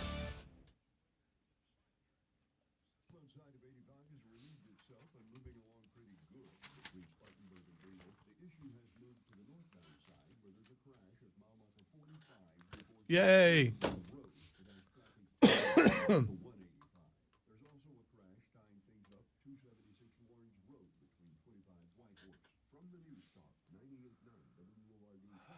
about to run out of water. You have 3 ex-wives and your current trophy wife wants a life insurance policy 3 times the size of the policies you had to purchase for your previous mistakes? If so, you need to call Big Lou at Term Provider, 800-700-6898. Big Lou is intimately familiar with your problems, and if you're 50 or 60 years old and in reasonably good health, a $1 million policy should only cost about $100 to $200 per month. Big Lou may have a solution for your previous policies as well. You may even save enough money to lighten the load on your new $1 million policy. Remember, call Big Lou. He's like you, except he's only on number 2. Call Term Provider at 800-700-6898. That's 800-700-6898 for $1 million in term life insurance that you can live with. Call Big Lou at 800-700-6898. 800-700-6898. Financial safety net for your family can be tough, but with term life insurance through Ethos, you can have peace of mind that they can pay the mortgage and other bills if something happens to you. With coverage in as little as 10 minutes, all online, Ethos finds your best rate across their multiple trusted carriers. Some policies as low as $1 a day billed monthly. And even in uncertain times, your term life insurance rates and payout don't change. Get your free quote at ethos.com/life. That's ethos.com/life. It's your captain speaking. To the passenger with the mirror fast soft shoe, smart move. No way am I letting travel constipation ruin this trip. Can't blame you. Mirror fast works fast, but without the harsh side effects. Since I'm such a smart traveler, can I move to first class? No. Go skirt, girl. Transformations of Mirror New Mirror soft chews work naturally with your body in as little as 30 minutes to give you a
The Rob Brown Show rolls on. It is the Fan Upstate. Rob, Lonzo, you. The Hub City Spartanburger text line open, 844-326-3663 is the number, 844-FANFONE. You can text that number and get your text read on the air. Like the texter who said, does French toast enter the breakfast foods conversation? Not only does it enter, it's gold medal. It's gold medal. French toast is easily an S-tier breakfast food. Now, got to be made well. Got to be made right. I've had some bad French toast, but you get somebody who makes that good French toast where the bread is good and soggy, but it still has that fluffiness to it, cut it with a fork fluffiness. Do you prefer like brioche for your French toast? Don't care. It does. One thing it shouldn't be is too eggy. I completely concur. And to have it be too eggy ruins the French toast. So it's got to be a little eggy, but not too eggy. Bread's still got to maintain that fluffiness, that thoroughly. I will tell you that the Madre used to make French toast with Texas toast. I'm going to tell you right now, Texas toast underappreciated. Cinnamon? What's that? Cinnamon? Oh, yeah. Okay. Oh, yeah. And a little vanilla extract when you put the whole thing together. Untouchable. It's an S-tier breakfast food without a doubt. Texture said, bring back Tebow for the tush push. Dude is built like a tank. That is from Twisted Whisker. Twisted Whisker, appreciate it. Welcome to the Armada, bud. Good to have you. Look, I've said a number of times, I think Tim Tebow could have been a long-time NFL quarterback. I just think Tim Tebow was, respectfully, prideful. Which is obviously against everything that we know about Tim Tebow the person. Hell, everything I know about Tim Tebow the person. I've spent more time with Tim Tebow than anybody that's worked on this radio station. Good dude, not a prideful guy. But I think in this case he was. I think he wanted to prove that he was a traditional NFL quarterback. And the reality is, why would you not take advantage of the physical gifts that you have? And I think if he would have been that guy, he would have been in the league for a very, very long time. But he didn't want to. And I think it cost him probably another 4 or 5 years in the NFL career where he could have been Taysom Hill.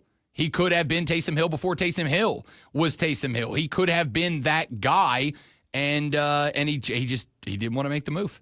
He didn't want to make the move, which, again, his decision, his call, but I think he cost himself. But that's another discussion for another time. 844-326-3663 is the number to text the show. We'll read them on the air. You can also call that number and jump on the air. You can tweet me at The Rob Brown Show.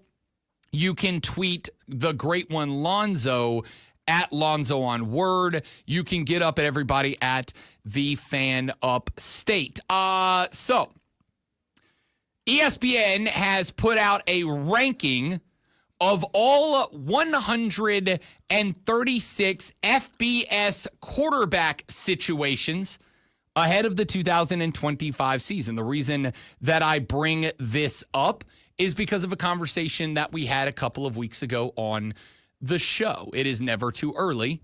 I mean, it is, but it's never too early to start 2026 NFL draft talk. All right? We're only 11 months away from the NFL draft. Never too early. Be here before you know it. And one of the discussions that we had was about the quarterbacks at both Clemson and South Carolina. I've made the prediction a couple of times. I think it is a realistic possibility, and I would even be willing at this point to say that I think it is a probability that the state of South Carolina will have not one but 2 Heisman Trophy finalists this year. I think it is very possible, dare I say probable, that both Cade Klubnik and Lenora Sellers are sitting in the Downtown Athletic Club at the conclusion of this season, waiting to find out if either one of them wins the Heisman Trophy. And if that does happen, then obviously it is going to mean at that point that these two teams had a pretty good run of it. Last night, PJ Glasser on BetMGM Tonight asked me, Rob Brown, if I gave you $100 of free bets, but I told you I had to put them on either Clemson over 9.5 wins or South Carolina over 7.5 wins, where would you put that number. I went and I looked. Clemson's win total is set at 9.5 at a -110 both directions. South Carolina's win total is set at 7.5, but there is a little extra juice to the under at -115. As I talked about with the NFL conversation in the last segment, when it comes to those numbers, minus means favorite. It is more likely to be an outcome. And when they have a 50-50 read, those two lines are usually going to be very similar, like a -110 in either direction, over or under. If there is a bigger minus money number to one side or the other, or if one side has a plus, that means they believe it's less likely to happen. And the further apart those two numbers are, the more dramatically they believe one side is more or less likely to happen. South Carolina's win total right now set at 7.5, and they have it at -115 to the under, -105 to the over, which means that they believe South Carolina is going to end this season as a 7-win football team. That is the belief of BetMGM as it stands right now. We've already done the schedule breakdown, opening with Virginia Tech on August 31st. Then it's SC State, Vandy at home, on the road at Mizzou, home against Kentucky, at LSU, home for 2 games, Oklahoma and Alabama, at Ole Miss, at Texas A&M, back home for Coastal, and then wrapping up the season, obviously, with Clemson on the 29th of November. So, we have talked about the fact that if these two teams hit their overs, it's largely going to be because of the quarterback at both schools. So ESPN ranks the college football quarterback situation and do so into tiers, because if you're going to rank things in tier, or if you're going to rank things on the internet, nowadays we don't do power rankings, we do it in tiers. You have S tier, superior, then A, B, C, D, E, F tier, all the way down to F tier, which is the failed tier. Well, they have tier 1, S tier, top of the class. They have 11 players in the rank.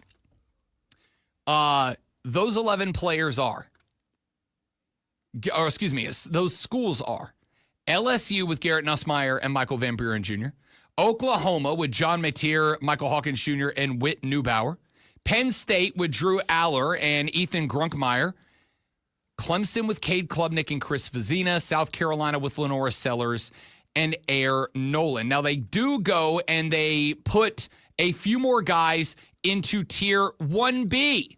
They have Cade Klubnik and Lenora Sellers both not just in Tier 1, but in Tier 1A.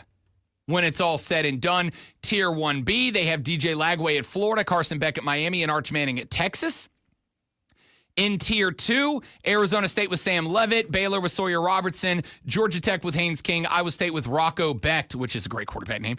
Tier 3, they have Arkansas, Duke, Kansas, Louisville, Navy, SMU, TCU, Texas Tech, and Vanderbilt behind Diego Pavia. So just to kind of give you an indication of what these tiers shape up like for ESPN. This is very interesting. ESPN puts a couple of facts in here that come into the discussion. They point out that in the playoff era, 8 quarterbacks have racked up at least 4,100 yards and 43 touchdowns while having 7 or fewer turnovers. 8 quarterbacks have done it. One of them was last year's Cade Klubnik. The other 7, 5 Heisman winners and 2 finalists.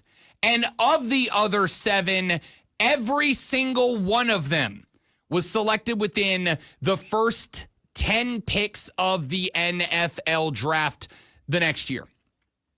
They go on to point out that no quarterback had more touchdown passes on throws of 20 yards or more last season than Klubnik, who had 16 of it. His line on deep balls, 47% completion percentage, 16 touchdowns, 3 picks, averaging 16.6 yards per attempt. In the playoff era, 14 players have posted a line of 4,000 yards, 40 touchdowns, 9 yards per pass, and no more than 10 turnovers. That group includes 13 players selected in the first 15 picks of the draft, 6 Heisman winners, and 8 more finalists. Cade Klubnik's in that group. Mateer missed that club by only 36 yards last year. And then they go on to LaNorris Sellers.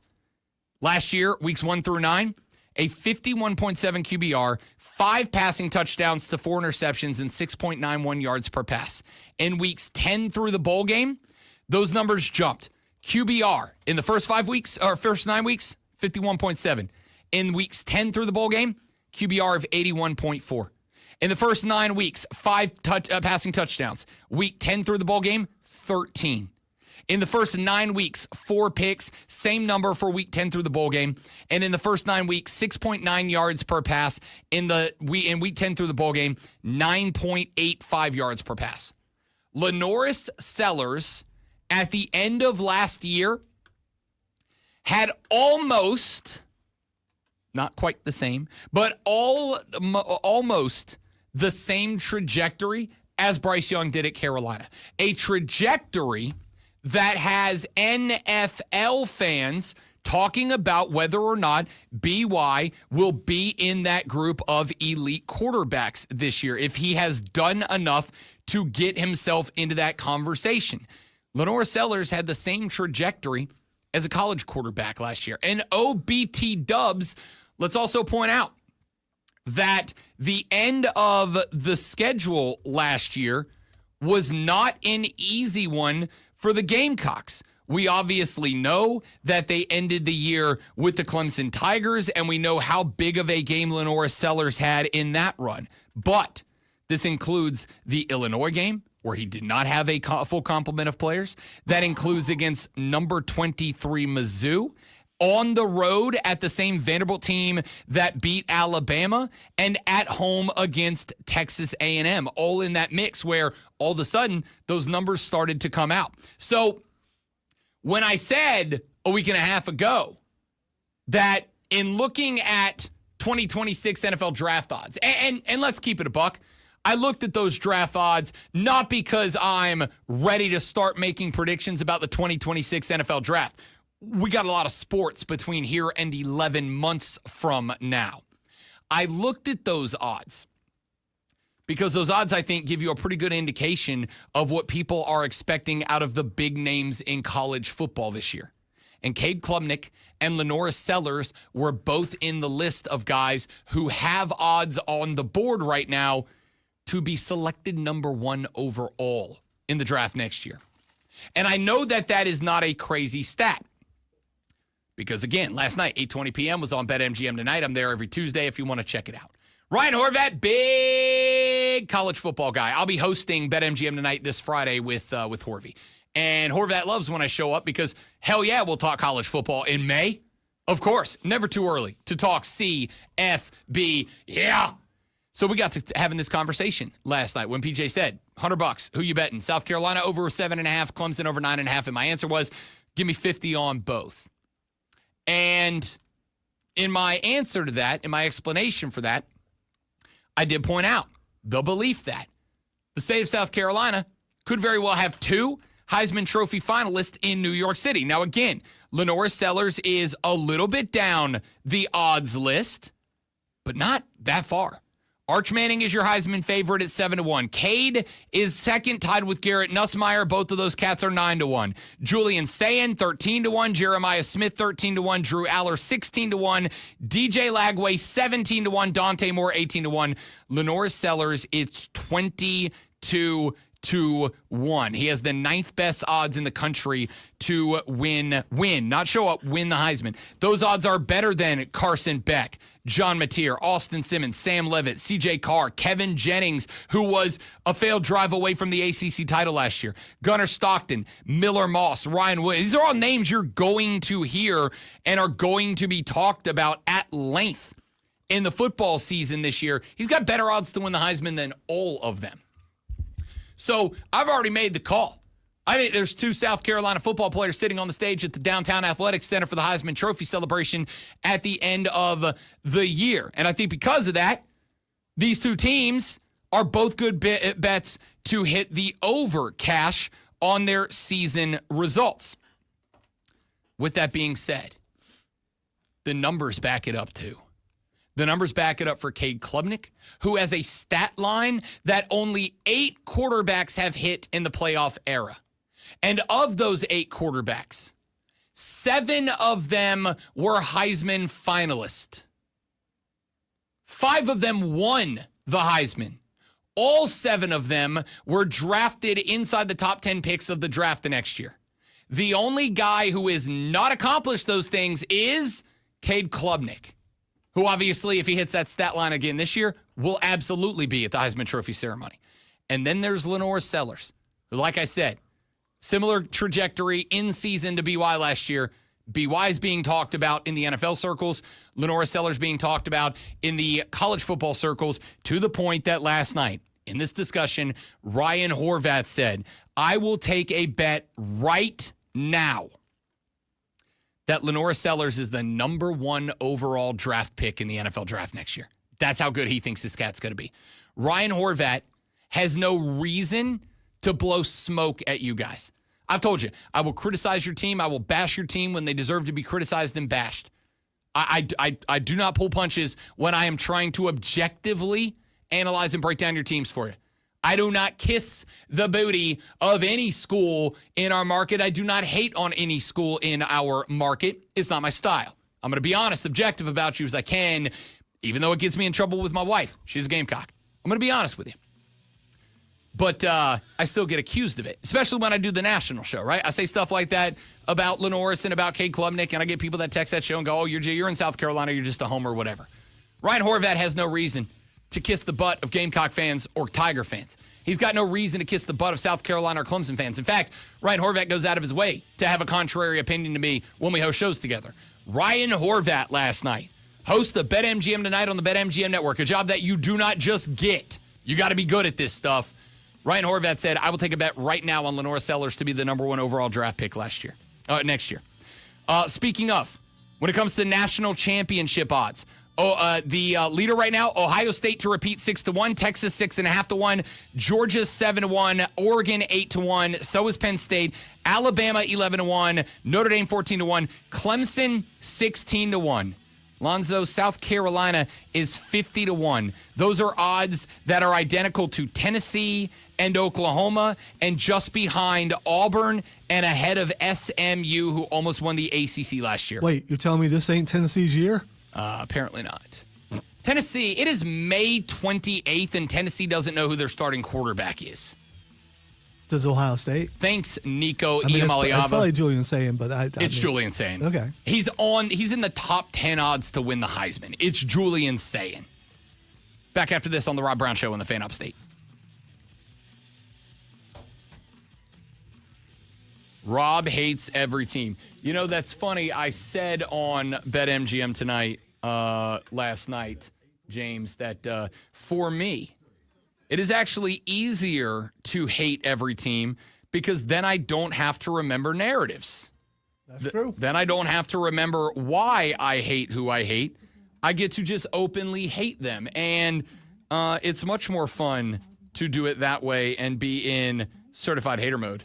I get angry when I see orange.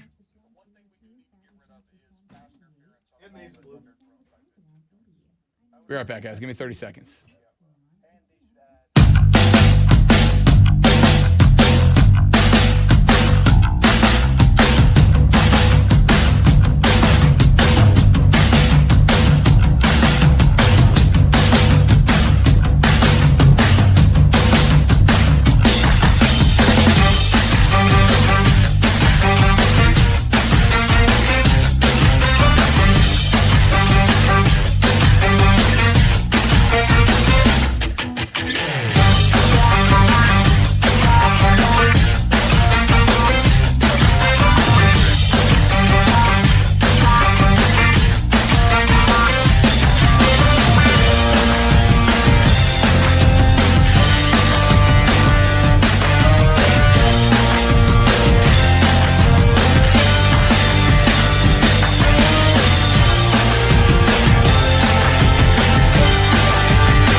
football discussion at large.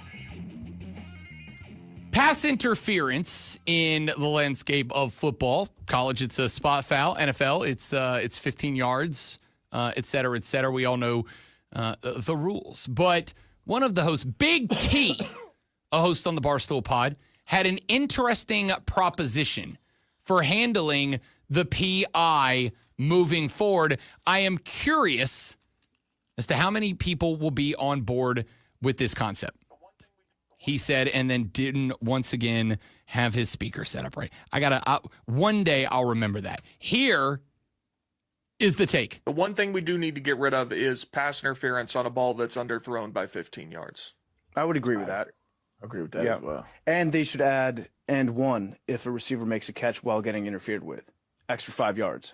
Okay. You like that? I think that'd be sick. Why not? I just don't like it. I don't. And one. Yeah, and one. I mean, it's kind of like attempted murder. If you commit a penalty and the guy catches it, you committed the penalty. The yardage is for committing the penalty, not in case he doesn't catch it. Fact. Why do you get a lesser sentence if you try to kill someone and fail? Fact. I don't know.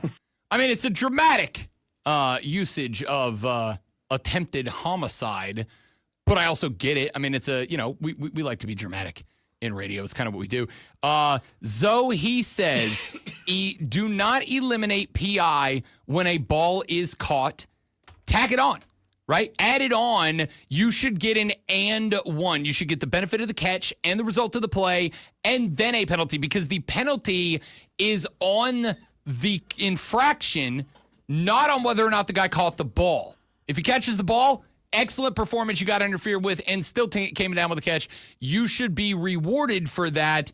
And said on top of that his belief is that we should eliminate pass interference on underthrown balls. Now, we would have to reach a consensus on what we define as underthrown. Does that mean like it has to be within a 5-yard halo, a 10-yard halo? Does it mean a ball that hits a defender in the back is considered underthrown? Which I actually don't hate that, but I would need to have the conversation to see if we could come up with a definition of what an underthrown ball is. Otherwise, I got no problem with it.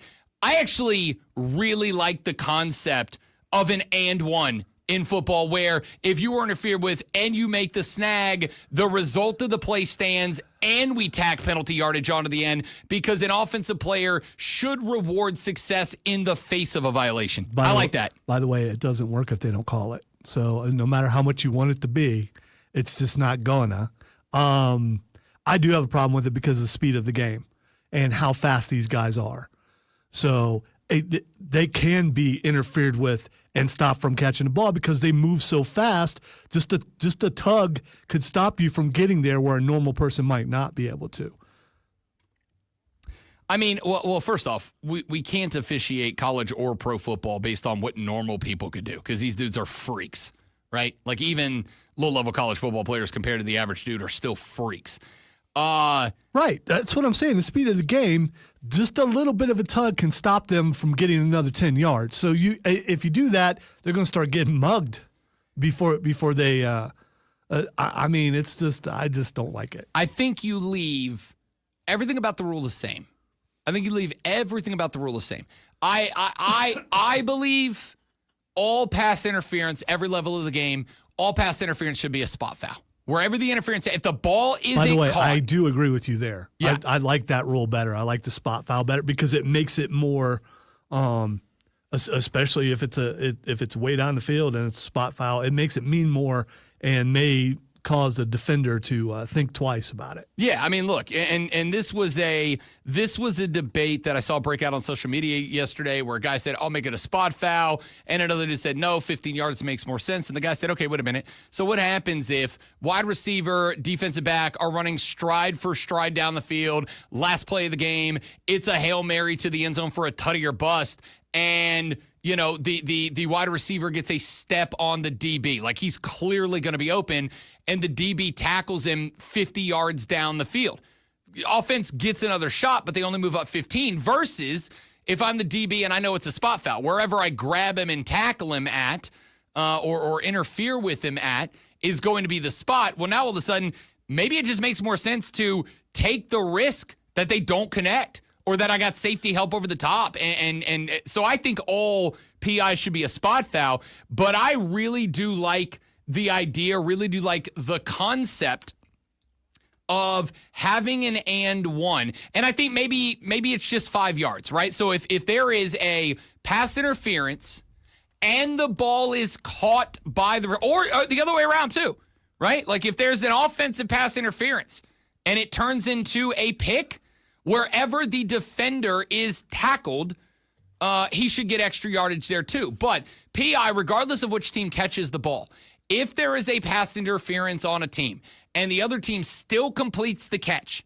as either an offensive catch or an interception, if there's a PI and the other team still completes the catch, then they should be given the opportunity to finish the play, get tackled wherever they get tackled, and then let's give them a bonus 5 because you did something special there. You got interfered with and still came up with a snag. There should be a bonus attached to that. I like the concept quite a bit. If for no other reason, then when a DB is attacking the ball and there is the risk of PI involved, and now you know that if you PI and that guy completes the catch anyway, you are giving them the result of the play and an additional 5 more yards. I got to think this would be a really good reason for DBs to be a little bit less aggressive in attacking the football and creating pass interferences in the first place, which leads to smoother football. I think this is a great idea. Does the players' union have any say in what's called a penalty? I don't think so. Okay, I think that that would be unfair treatment. You'd be treating a certain position for the most part differently than other positions. I don't think so, because I'd say it goes the other way for DBs too, right? Like how many times have we seen a ball? When's a lineman gonna get something extra for doing something good? When's I mean, I'm just saying. Fat boys are people too. I don't know, man. I think as often as O linemen get away with holding calls, I think they got their cake. I think they got their slice. I think they're good. I don't know. I listened to this take last night. It came across my social media feed for the first time. I listened to this take, and the first time I listened to it, I was like, I don't know how I feel about that, right? Like, we're just going to start arbitrarily handing out 5ers here and there, because I did have the reaction of, yeah, I think make it a 5-yard penalty that is stuck on to the end of your play. If you complete the catch, 5 additional onto the end. If you don't complete the catch, even spot if foul. I was going to say, even if it's a spot foul, no, you're going to add that 5? Nope. This is the reason I say and one, like in basketball. If you are fouled on the shot and the shot goes down, the shot counts and one. You get the free throw as your bonus for converting on a shot that you played through the foul and scored on. This is the football and one. We, instead of calling it and one, I'll call it and 5. This is and 5. So if you're a wide receiver and you come across the middle and the ball gets thrown to you and you go up and you are hit before the ball gets there by a linebacker, and yet you elevate and make the catch. You come down, you land, maybe you pick up 2, 3, 4 more yards after the catch. Maybe you yak daddy it for 10 or 12 more, and then you get brought down. You did something extra, and you did something special. So we're going to give you and 5. We're going to give you a reward for doing that special thing versus... Does that also come with a smiley face to put on their uniform? I mean, you don't have to be sarcastic about it. Yeah, I do. You lack the ability not to be, but you don't have to be. No, I really do think it is... I really do think it is just a matter of there should be, in this case, somewhat of a reward to players who do something exceptional and special in the game. And I think playing through a PI, coming up with the snag anyway. If you don't come up with the snag, whatever it is, what it is, it's a spot foul. Wherever the interference happened, it's your ball in that spot. If you play through the foul and you come up with a catch, just like a basketball player who knocks down a field goal while getting fouled, if you knock down the foul and catch the rock, wango bango, you're awarded something. I don't know. I like the idea. So that we're clear. It's never going to happen. But I actually really do like it. I think it's a great idea. I think we should incentivize people making special plays. Joey B on the stream said, I'm good with that, but in return, make PI reviewable. The added penalty for PI without it would make the possibility of a ref show much more likely. I agree. Make PI reviewable. And then hold referees accountable for reviewing it properly and correctly, because we tried this once and the refs are bad at their job and refuse to do it the right way, and we all suffer for it. Make it reviewable and hold the stripes accountable for doing it the right way. No, I'm not bitter. Why do you ask? What a rubbing Rob's back kind of take. I'm just saying. No, that's just a guy who knows ball. Uh-huh. That's just a guy who knows ball. Uh-huh. Coming up in the next segment, got a few more sports talk takes for you. And then, y'all know who Sturgill Simpson is? Probably my favorite active country music artist on the circuit right now. Wait a minute. His first name is Sturgill? Sturgill Simpson. He's a hell of a player. There You'd you actually, go. even country, you'd actually like the kid. Yeah, he can play. His songs are dope. He just released a banger of a song about a subject, a topic that I love dearly and passionately. And we will share it next on The Rob Brown Show on the Fan Upstate.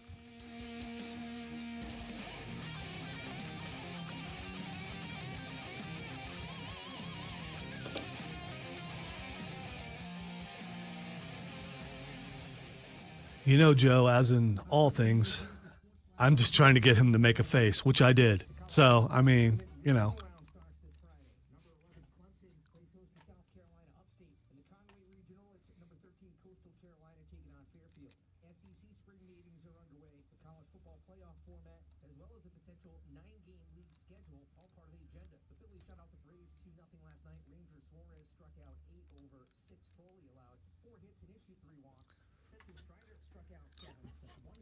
What I've you're not saying seen is Sturgill I'm about yet. to endure some country music played on the air. Not only, but it's a direct challenge to Rob's hat. Oh, boy. Mm-hmm.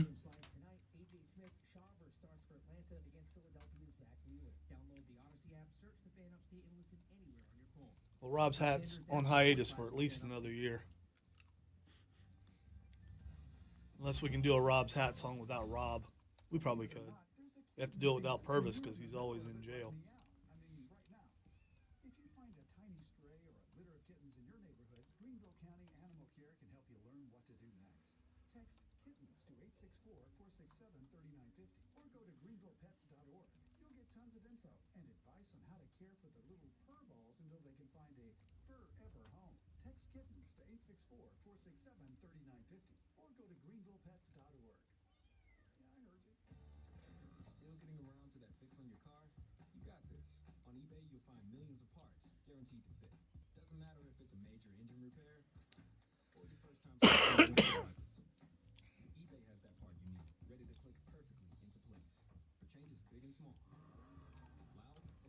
You will miss my sarcasm when I kill over dead. So I'm trying everything I can to do that for some reason.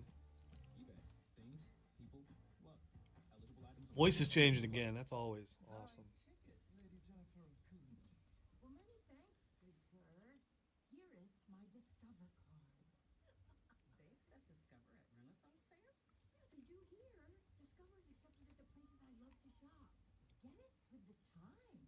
We're going to go to the big Rim Fair this year? We say it every year. We never go. Yes. And I say that because, and this is going to be interesting. I mean, you can go with your group of friends, and I'll just say hi as we pass each other. Fair, we're all friends. It's the Ren Fair Friend Fair. My buddy Jeremy, drummer in my band up in Charlotte, he and I have been working to figure out what day we're going to be able to get up there. And his wife, much like Courtney's not into the fantasy world stuff at all. That's my little nerdy environment that I live in. But Jeremy's wife, Katie, who is a doll, she's not super into it either, but she's like, I'll go people watch. And I'm like, oh, people watching is That's probably the place to go. A+. For sure. So she said, I'll go. And turkey legs. Courtney was like, if she goes, I will go and hang out with her while you guys do the dorky stuff. And I was like, okay. So we're going to go this year, if only because I finally got a chance to get the wife there. And what I'm really hoping is that it's super entertaining and that by halfway through the day, she goes, I'm having fun and I don't want to. Oh, my wife's not into it, but it's super entertaining, trust me.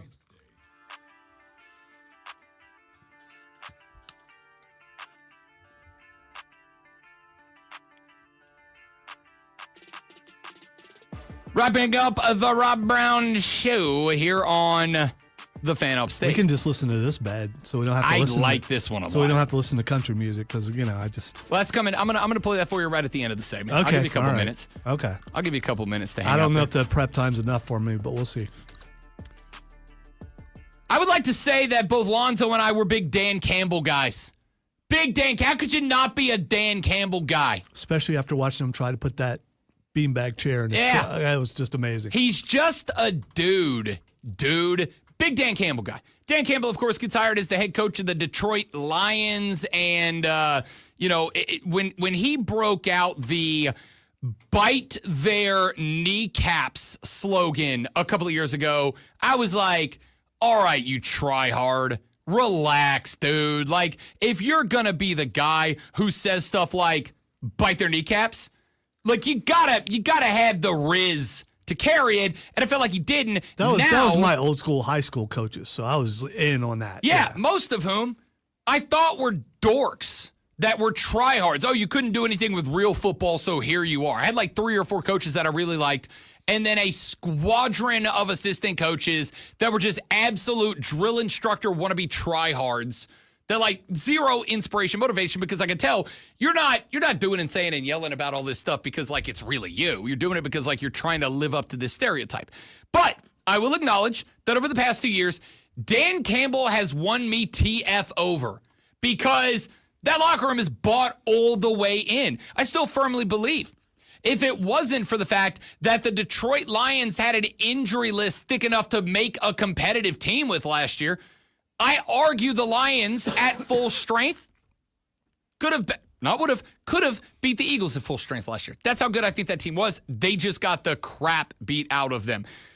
Now, a lot of people continue to make the argument that the reason they were a MASH unit last year was because of the fact that they do play so aggressively, that they do play so violently. They got that Dan Campbell bite him in the kneecaps mentality of like, we're just going to hit you and hit you and hit you and hit you until we feel like we've hit you enough, and then we're going to hit you some more and again and again and some more.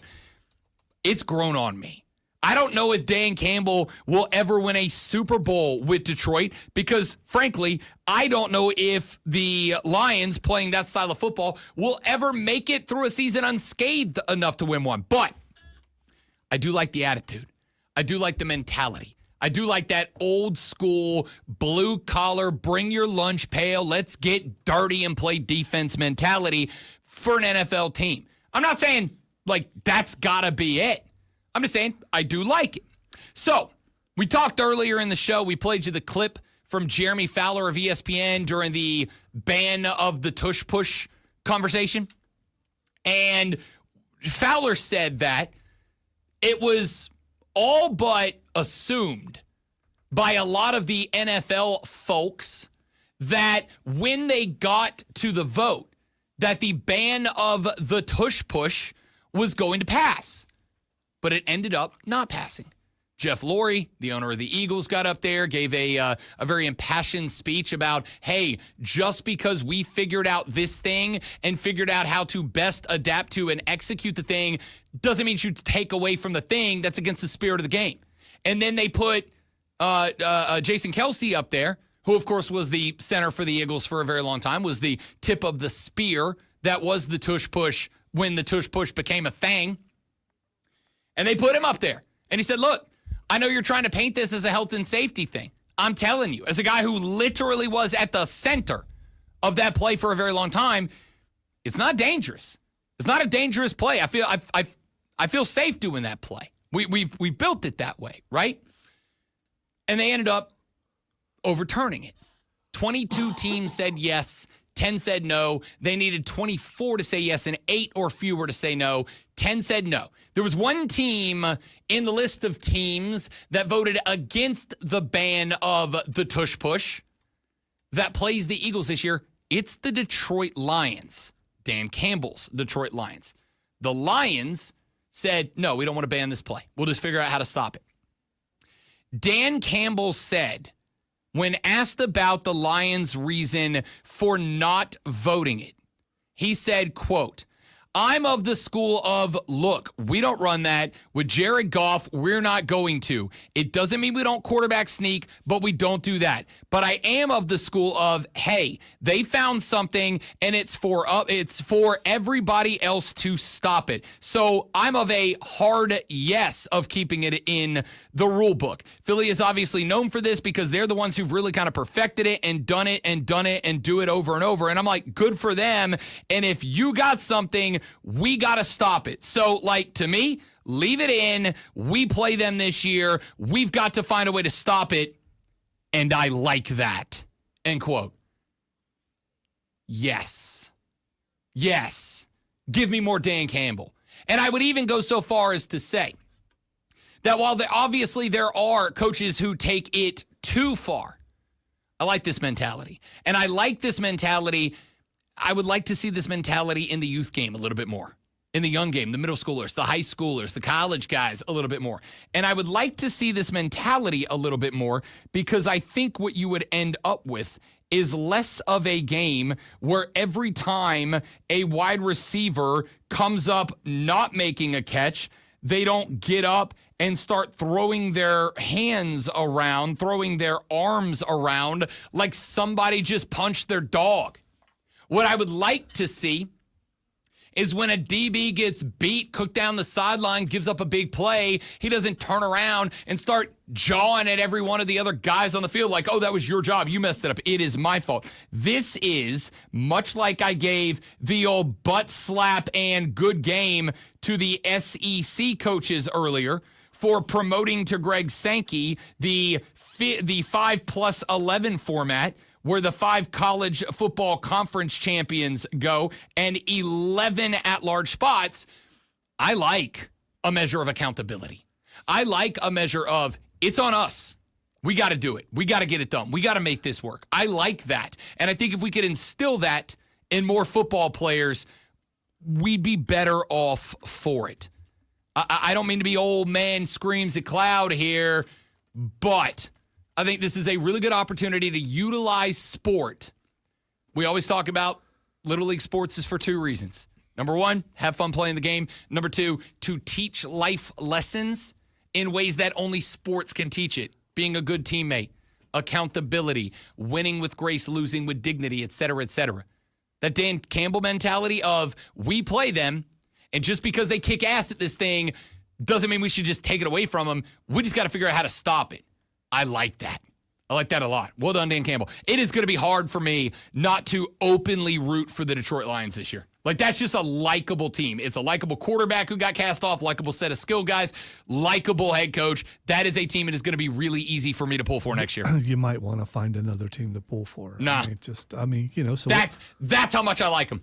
No, that's what I mean. Yeah. I mean, other than your team that you normally pull for. Oh, no, I'm not going to pull for my team. My team sucks. Okay, all right. I'm not going to waste my time. All right, before we get to what the X is going on, ladies and gentlemen, Sturgill Simpson is a wonderful country music artist. In fact, I say that he is in the vein of the old school artist, singer-songwriter style, phenomenal guitar player, and his lyrics, his music is more than just skin deep. He is a good artist. He doesn't just say, give me the formula to churn out a bunch of pop radio singles. He actually has good stuff, and he cares about his fans. Joey B was at a show in Asheville, said he played 3.5 hours, no set breaks in Asheville a few days ago. I'm not shocked by that.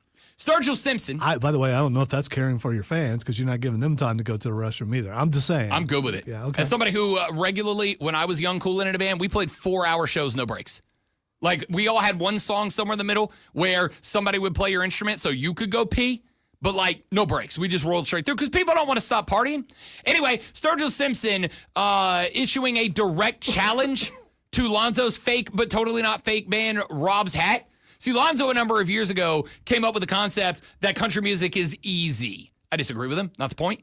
one of the songs that he came up with on the fly was a song called the Waffle House Serenade, a beautiful love song about the Wahoo. Sturgill Simpson was on The Late Show with Stephen Colbert the other day and issued a direct challenge to Lonzo and Rob's hat.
A little ode to the Wahoo. No shoes, no shirts, no knuckleheads. A love song to America's finest dining establishment, the Wahoo, from Sturgill Simpson. And I have to say, should have copyrighted that idea is what I should have done. But, you know, that's okay. Listen, there are songs in the Waffle House jukebox that are love songs about Waffle House. You ain't even close to the first guy to come up with the idea for a love song about a Wahoo. Yeah, it was stolen. There are songs in the Waffle House jukebox about wanting to make love to a Waffle House waitress in the Waffle House. That's a love song. I thought you were going to say the waffle.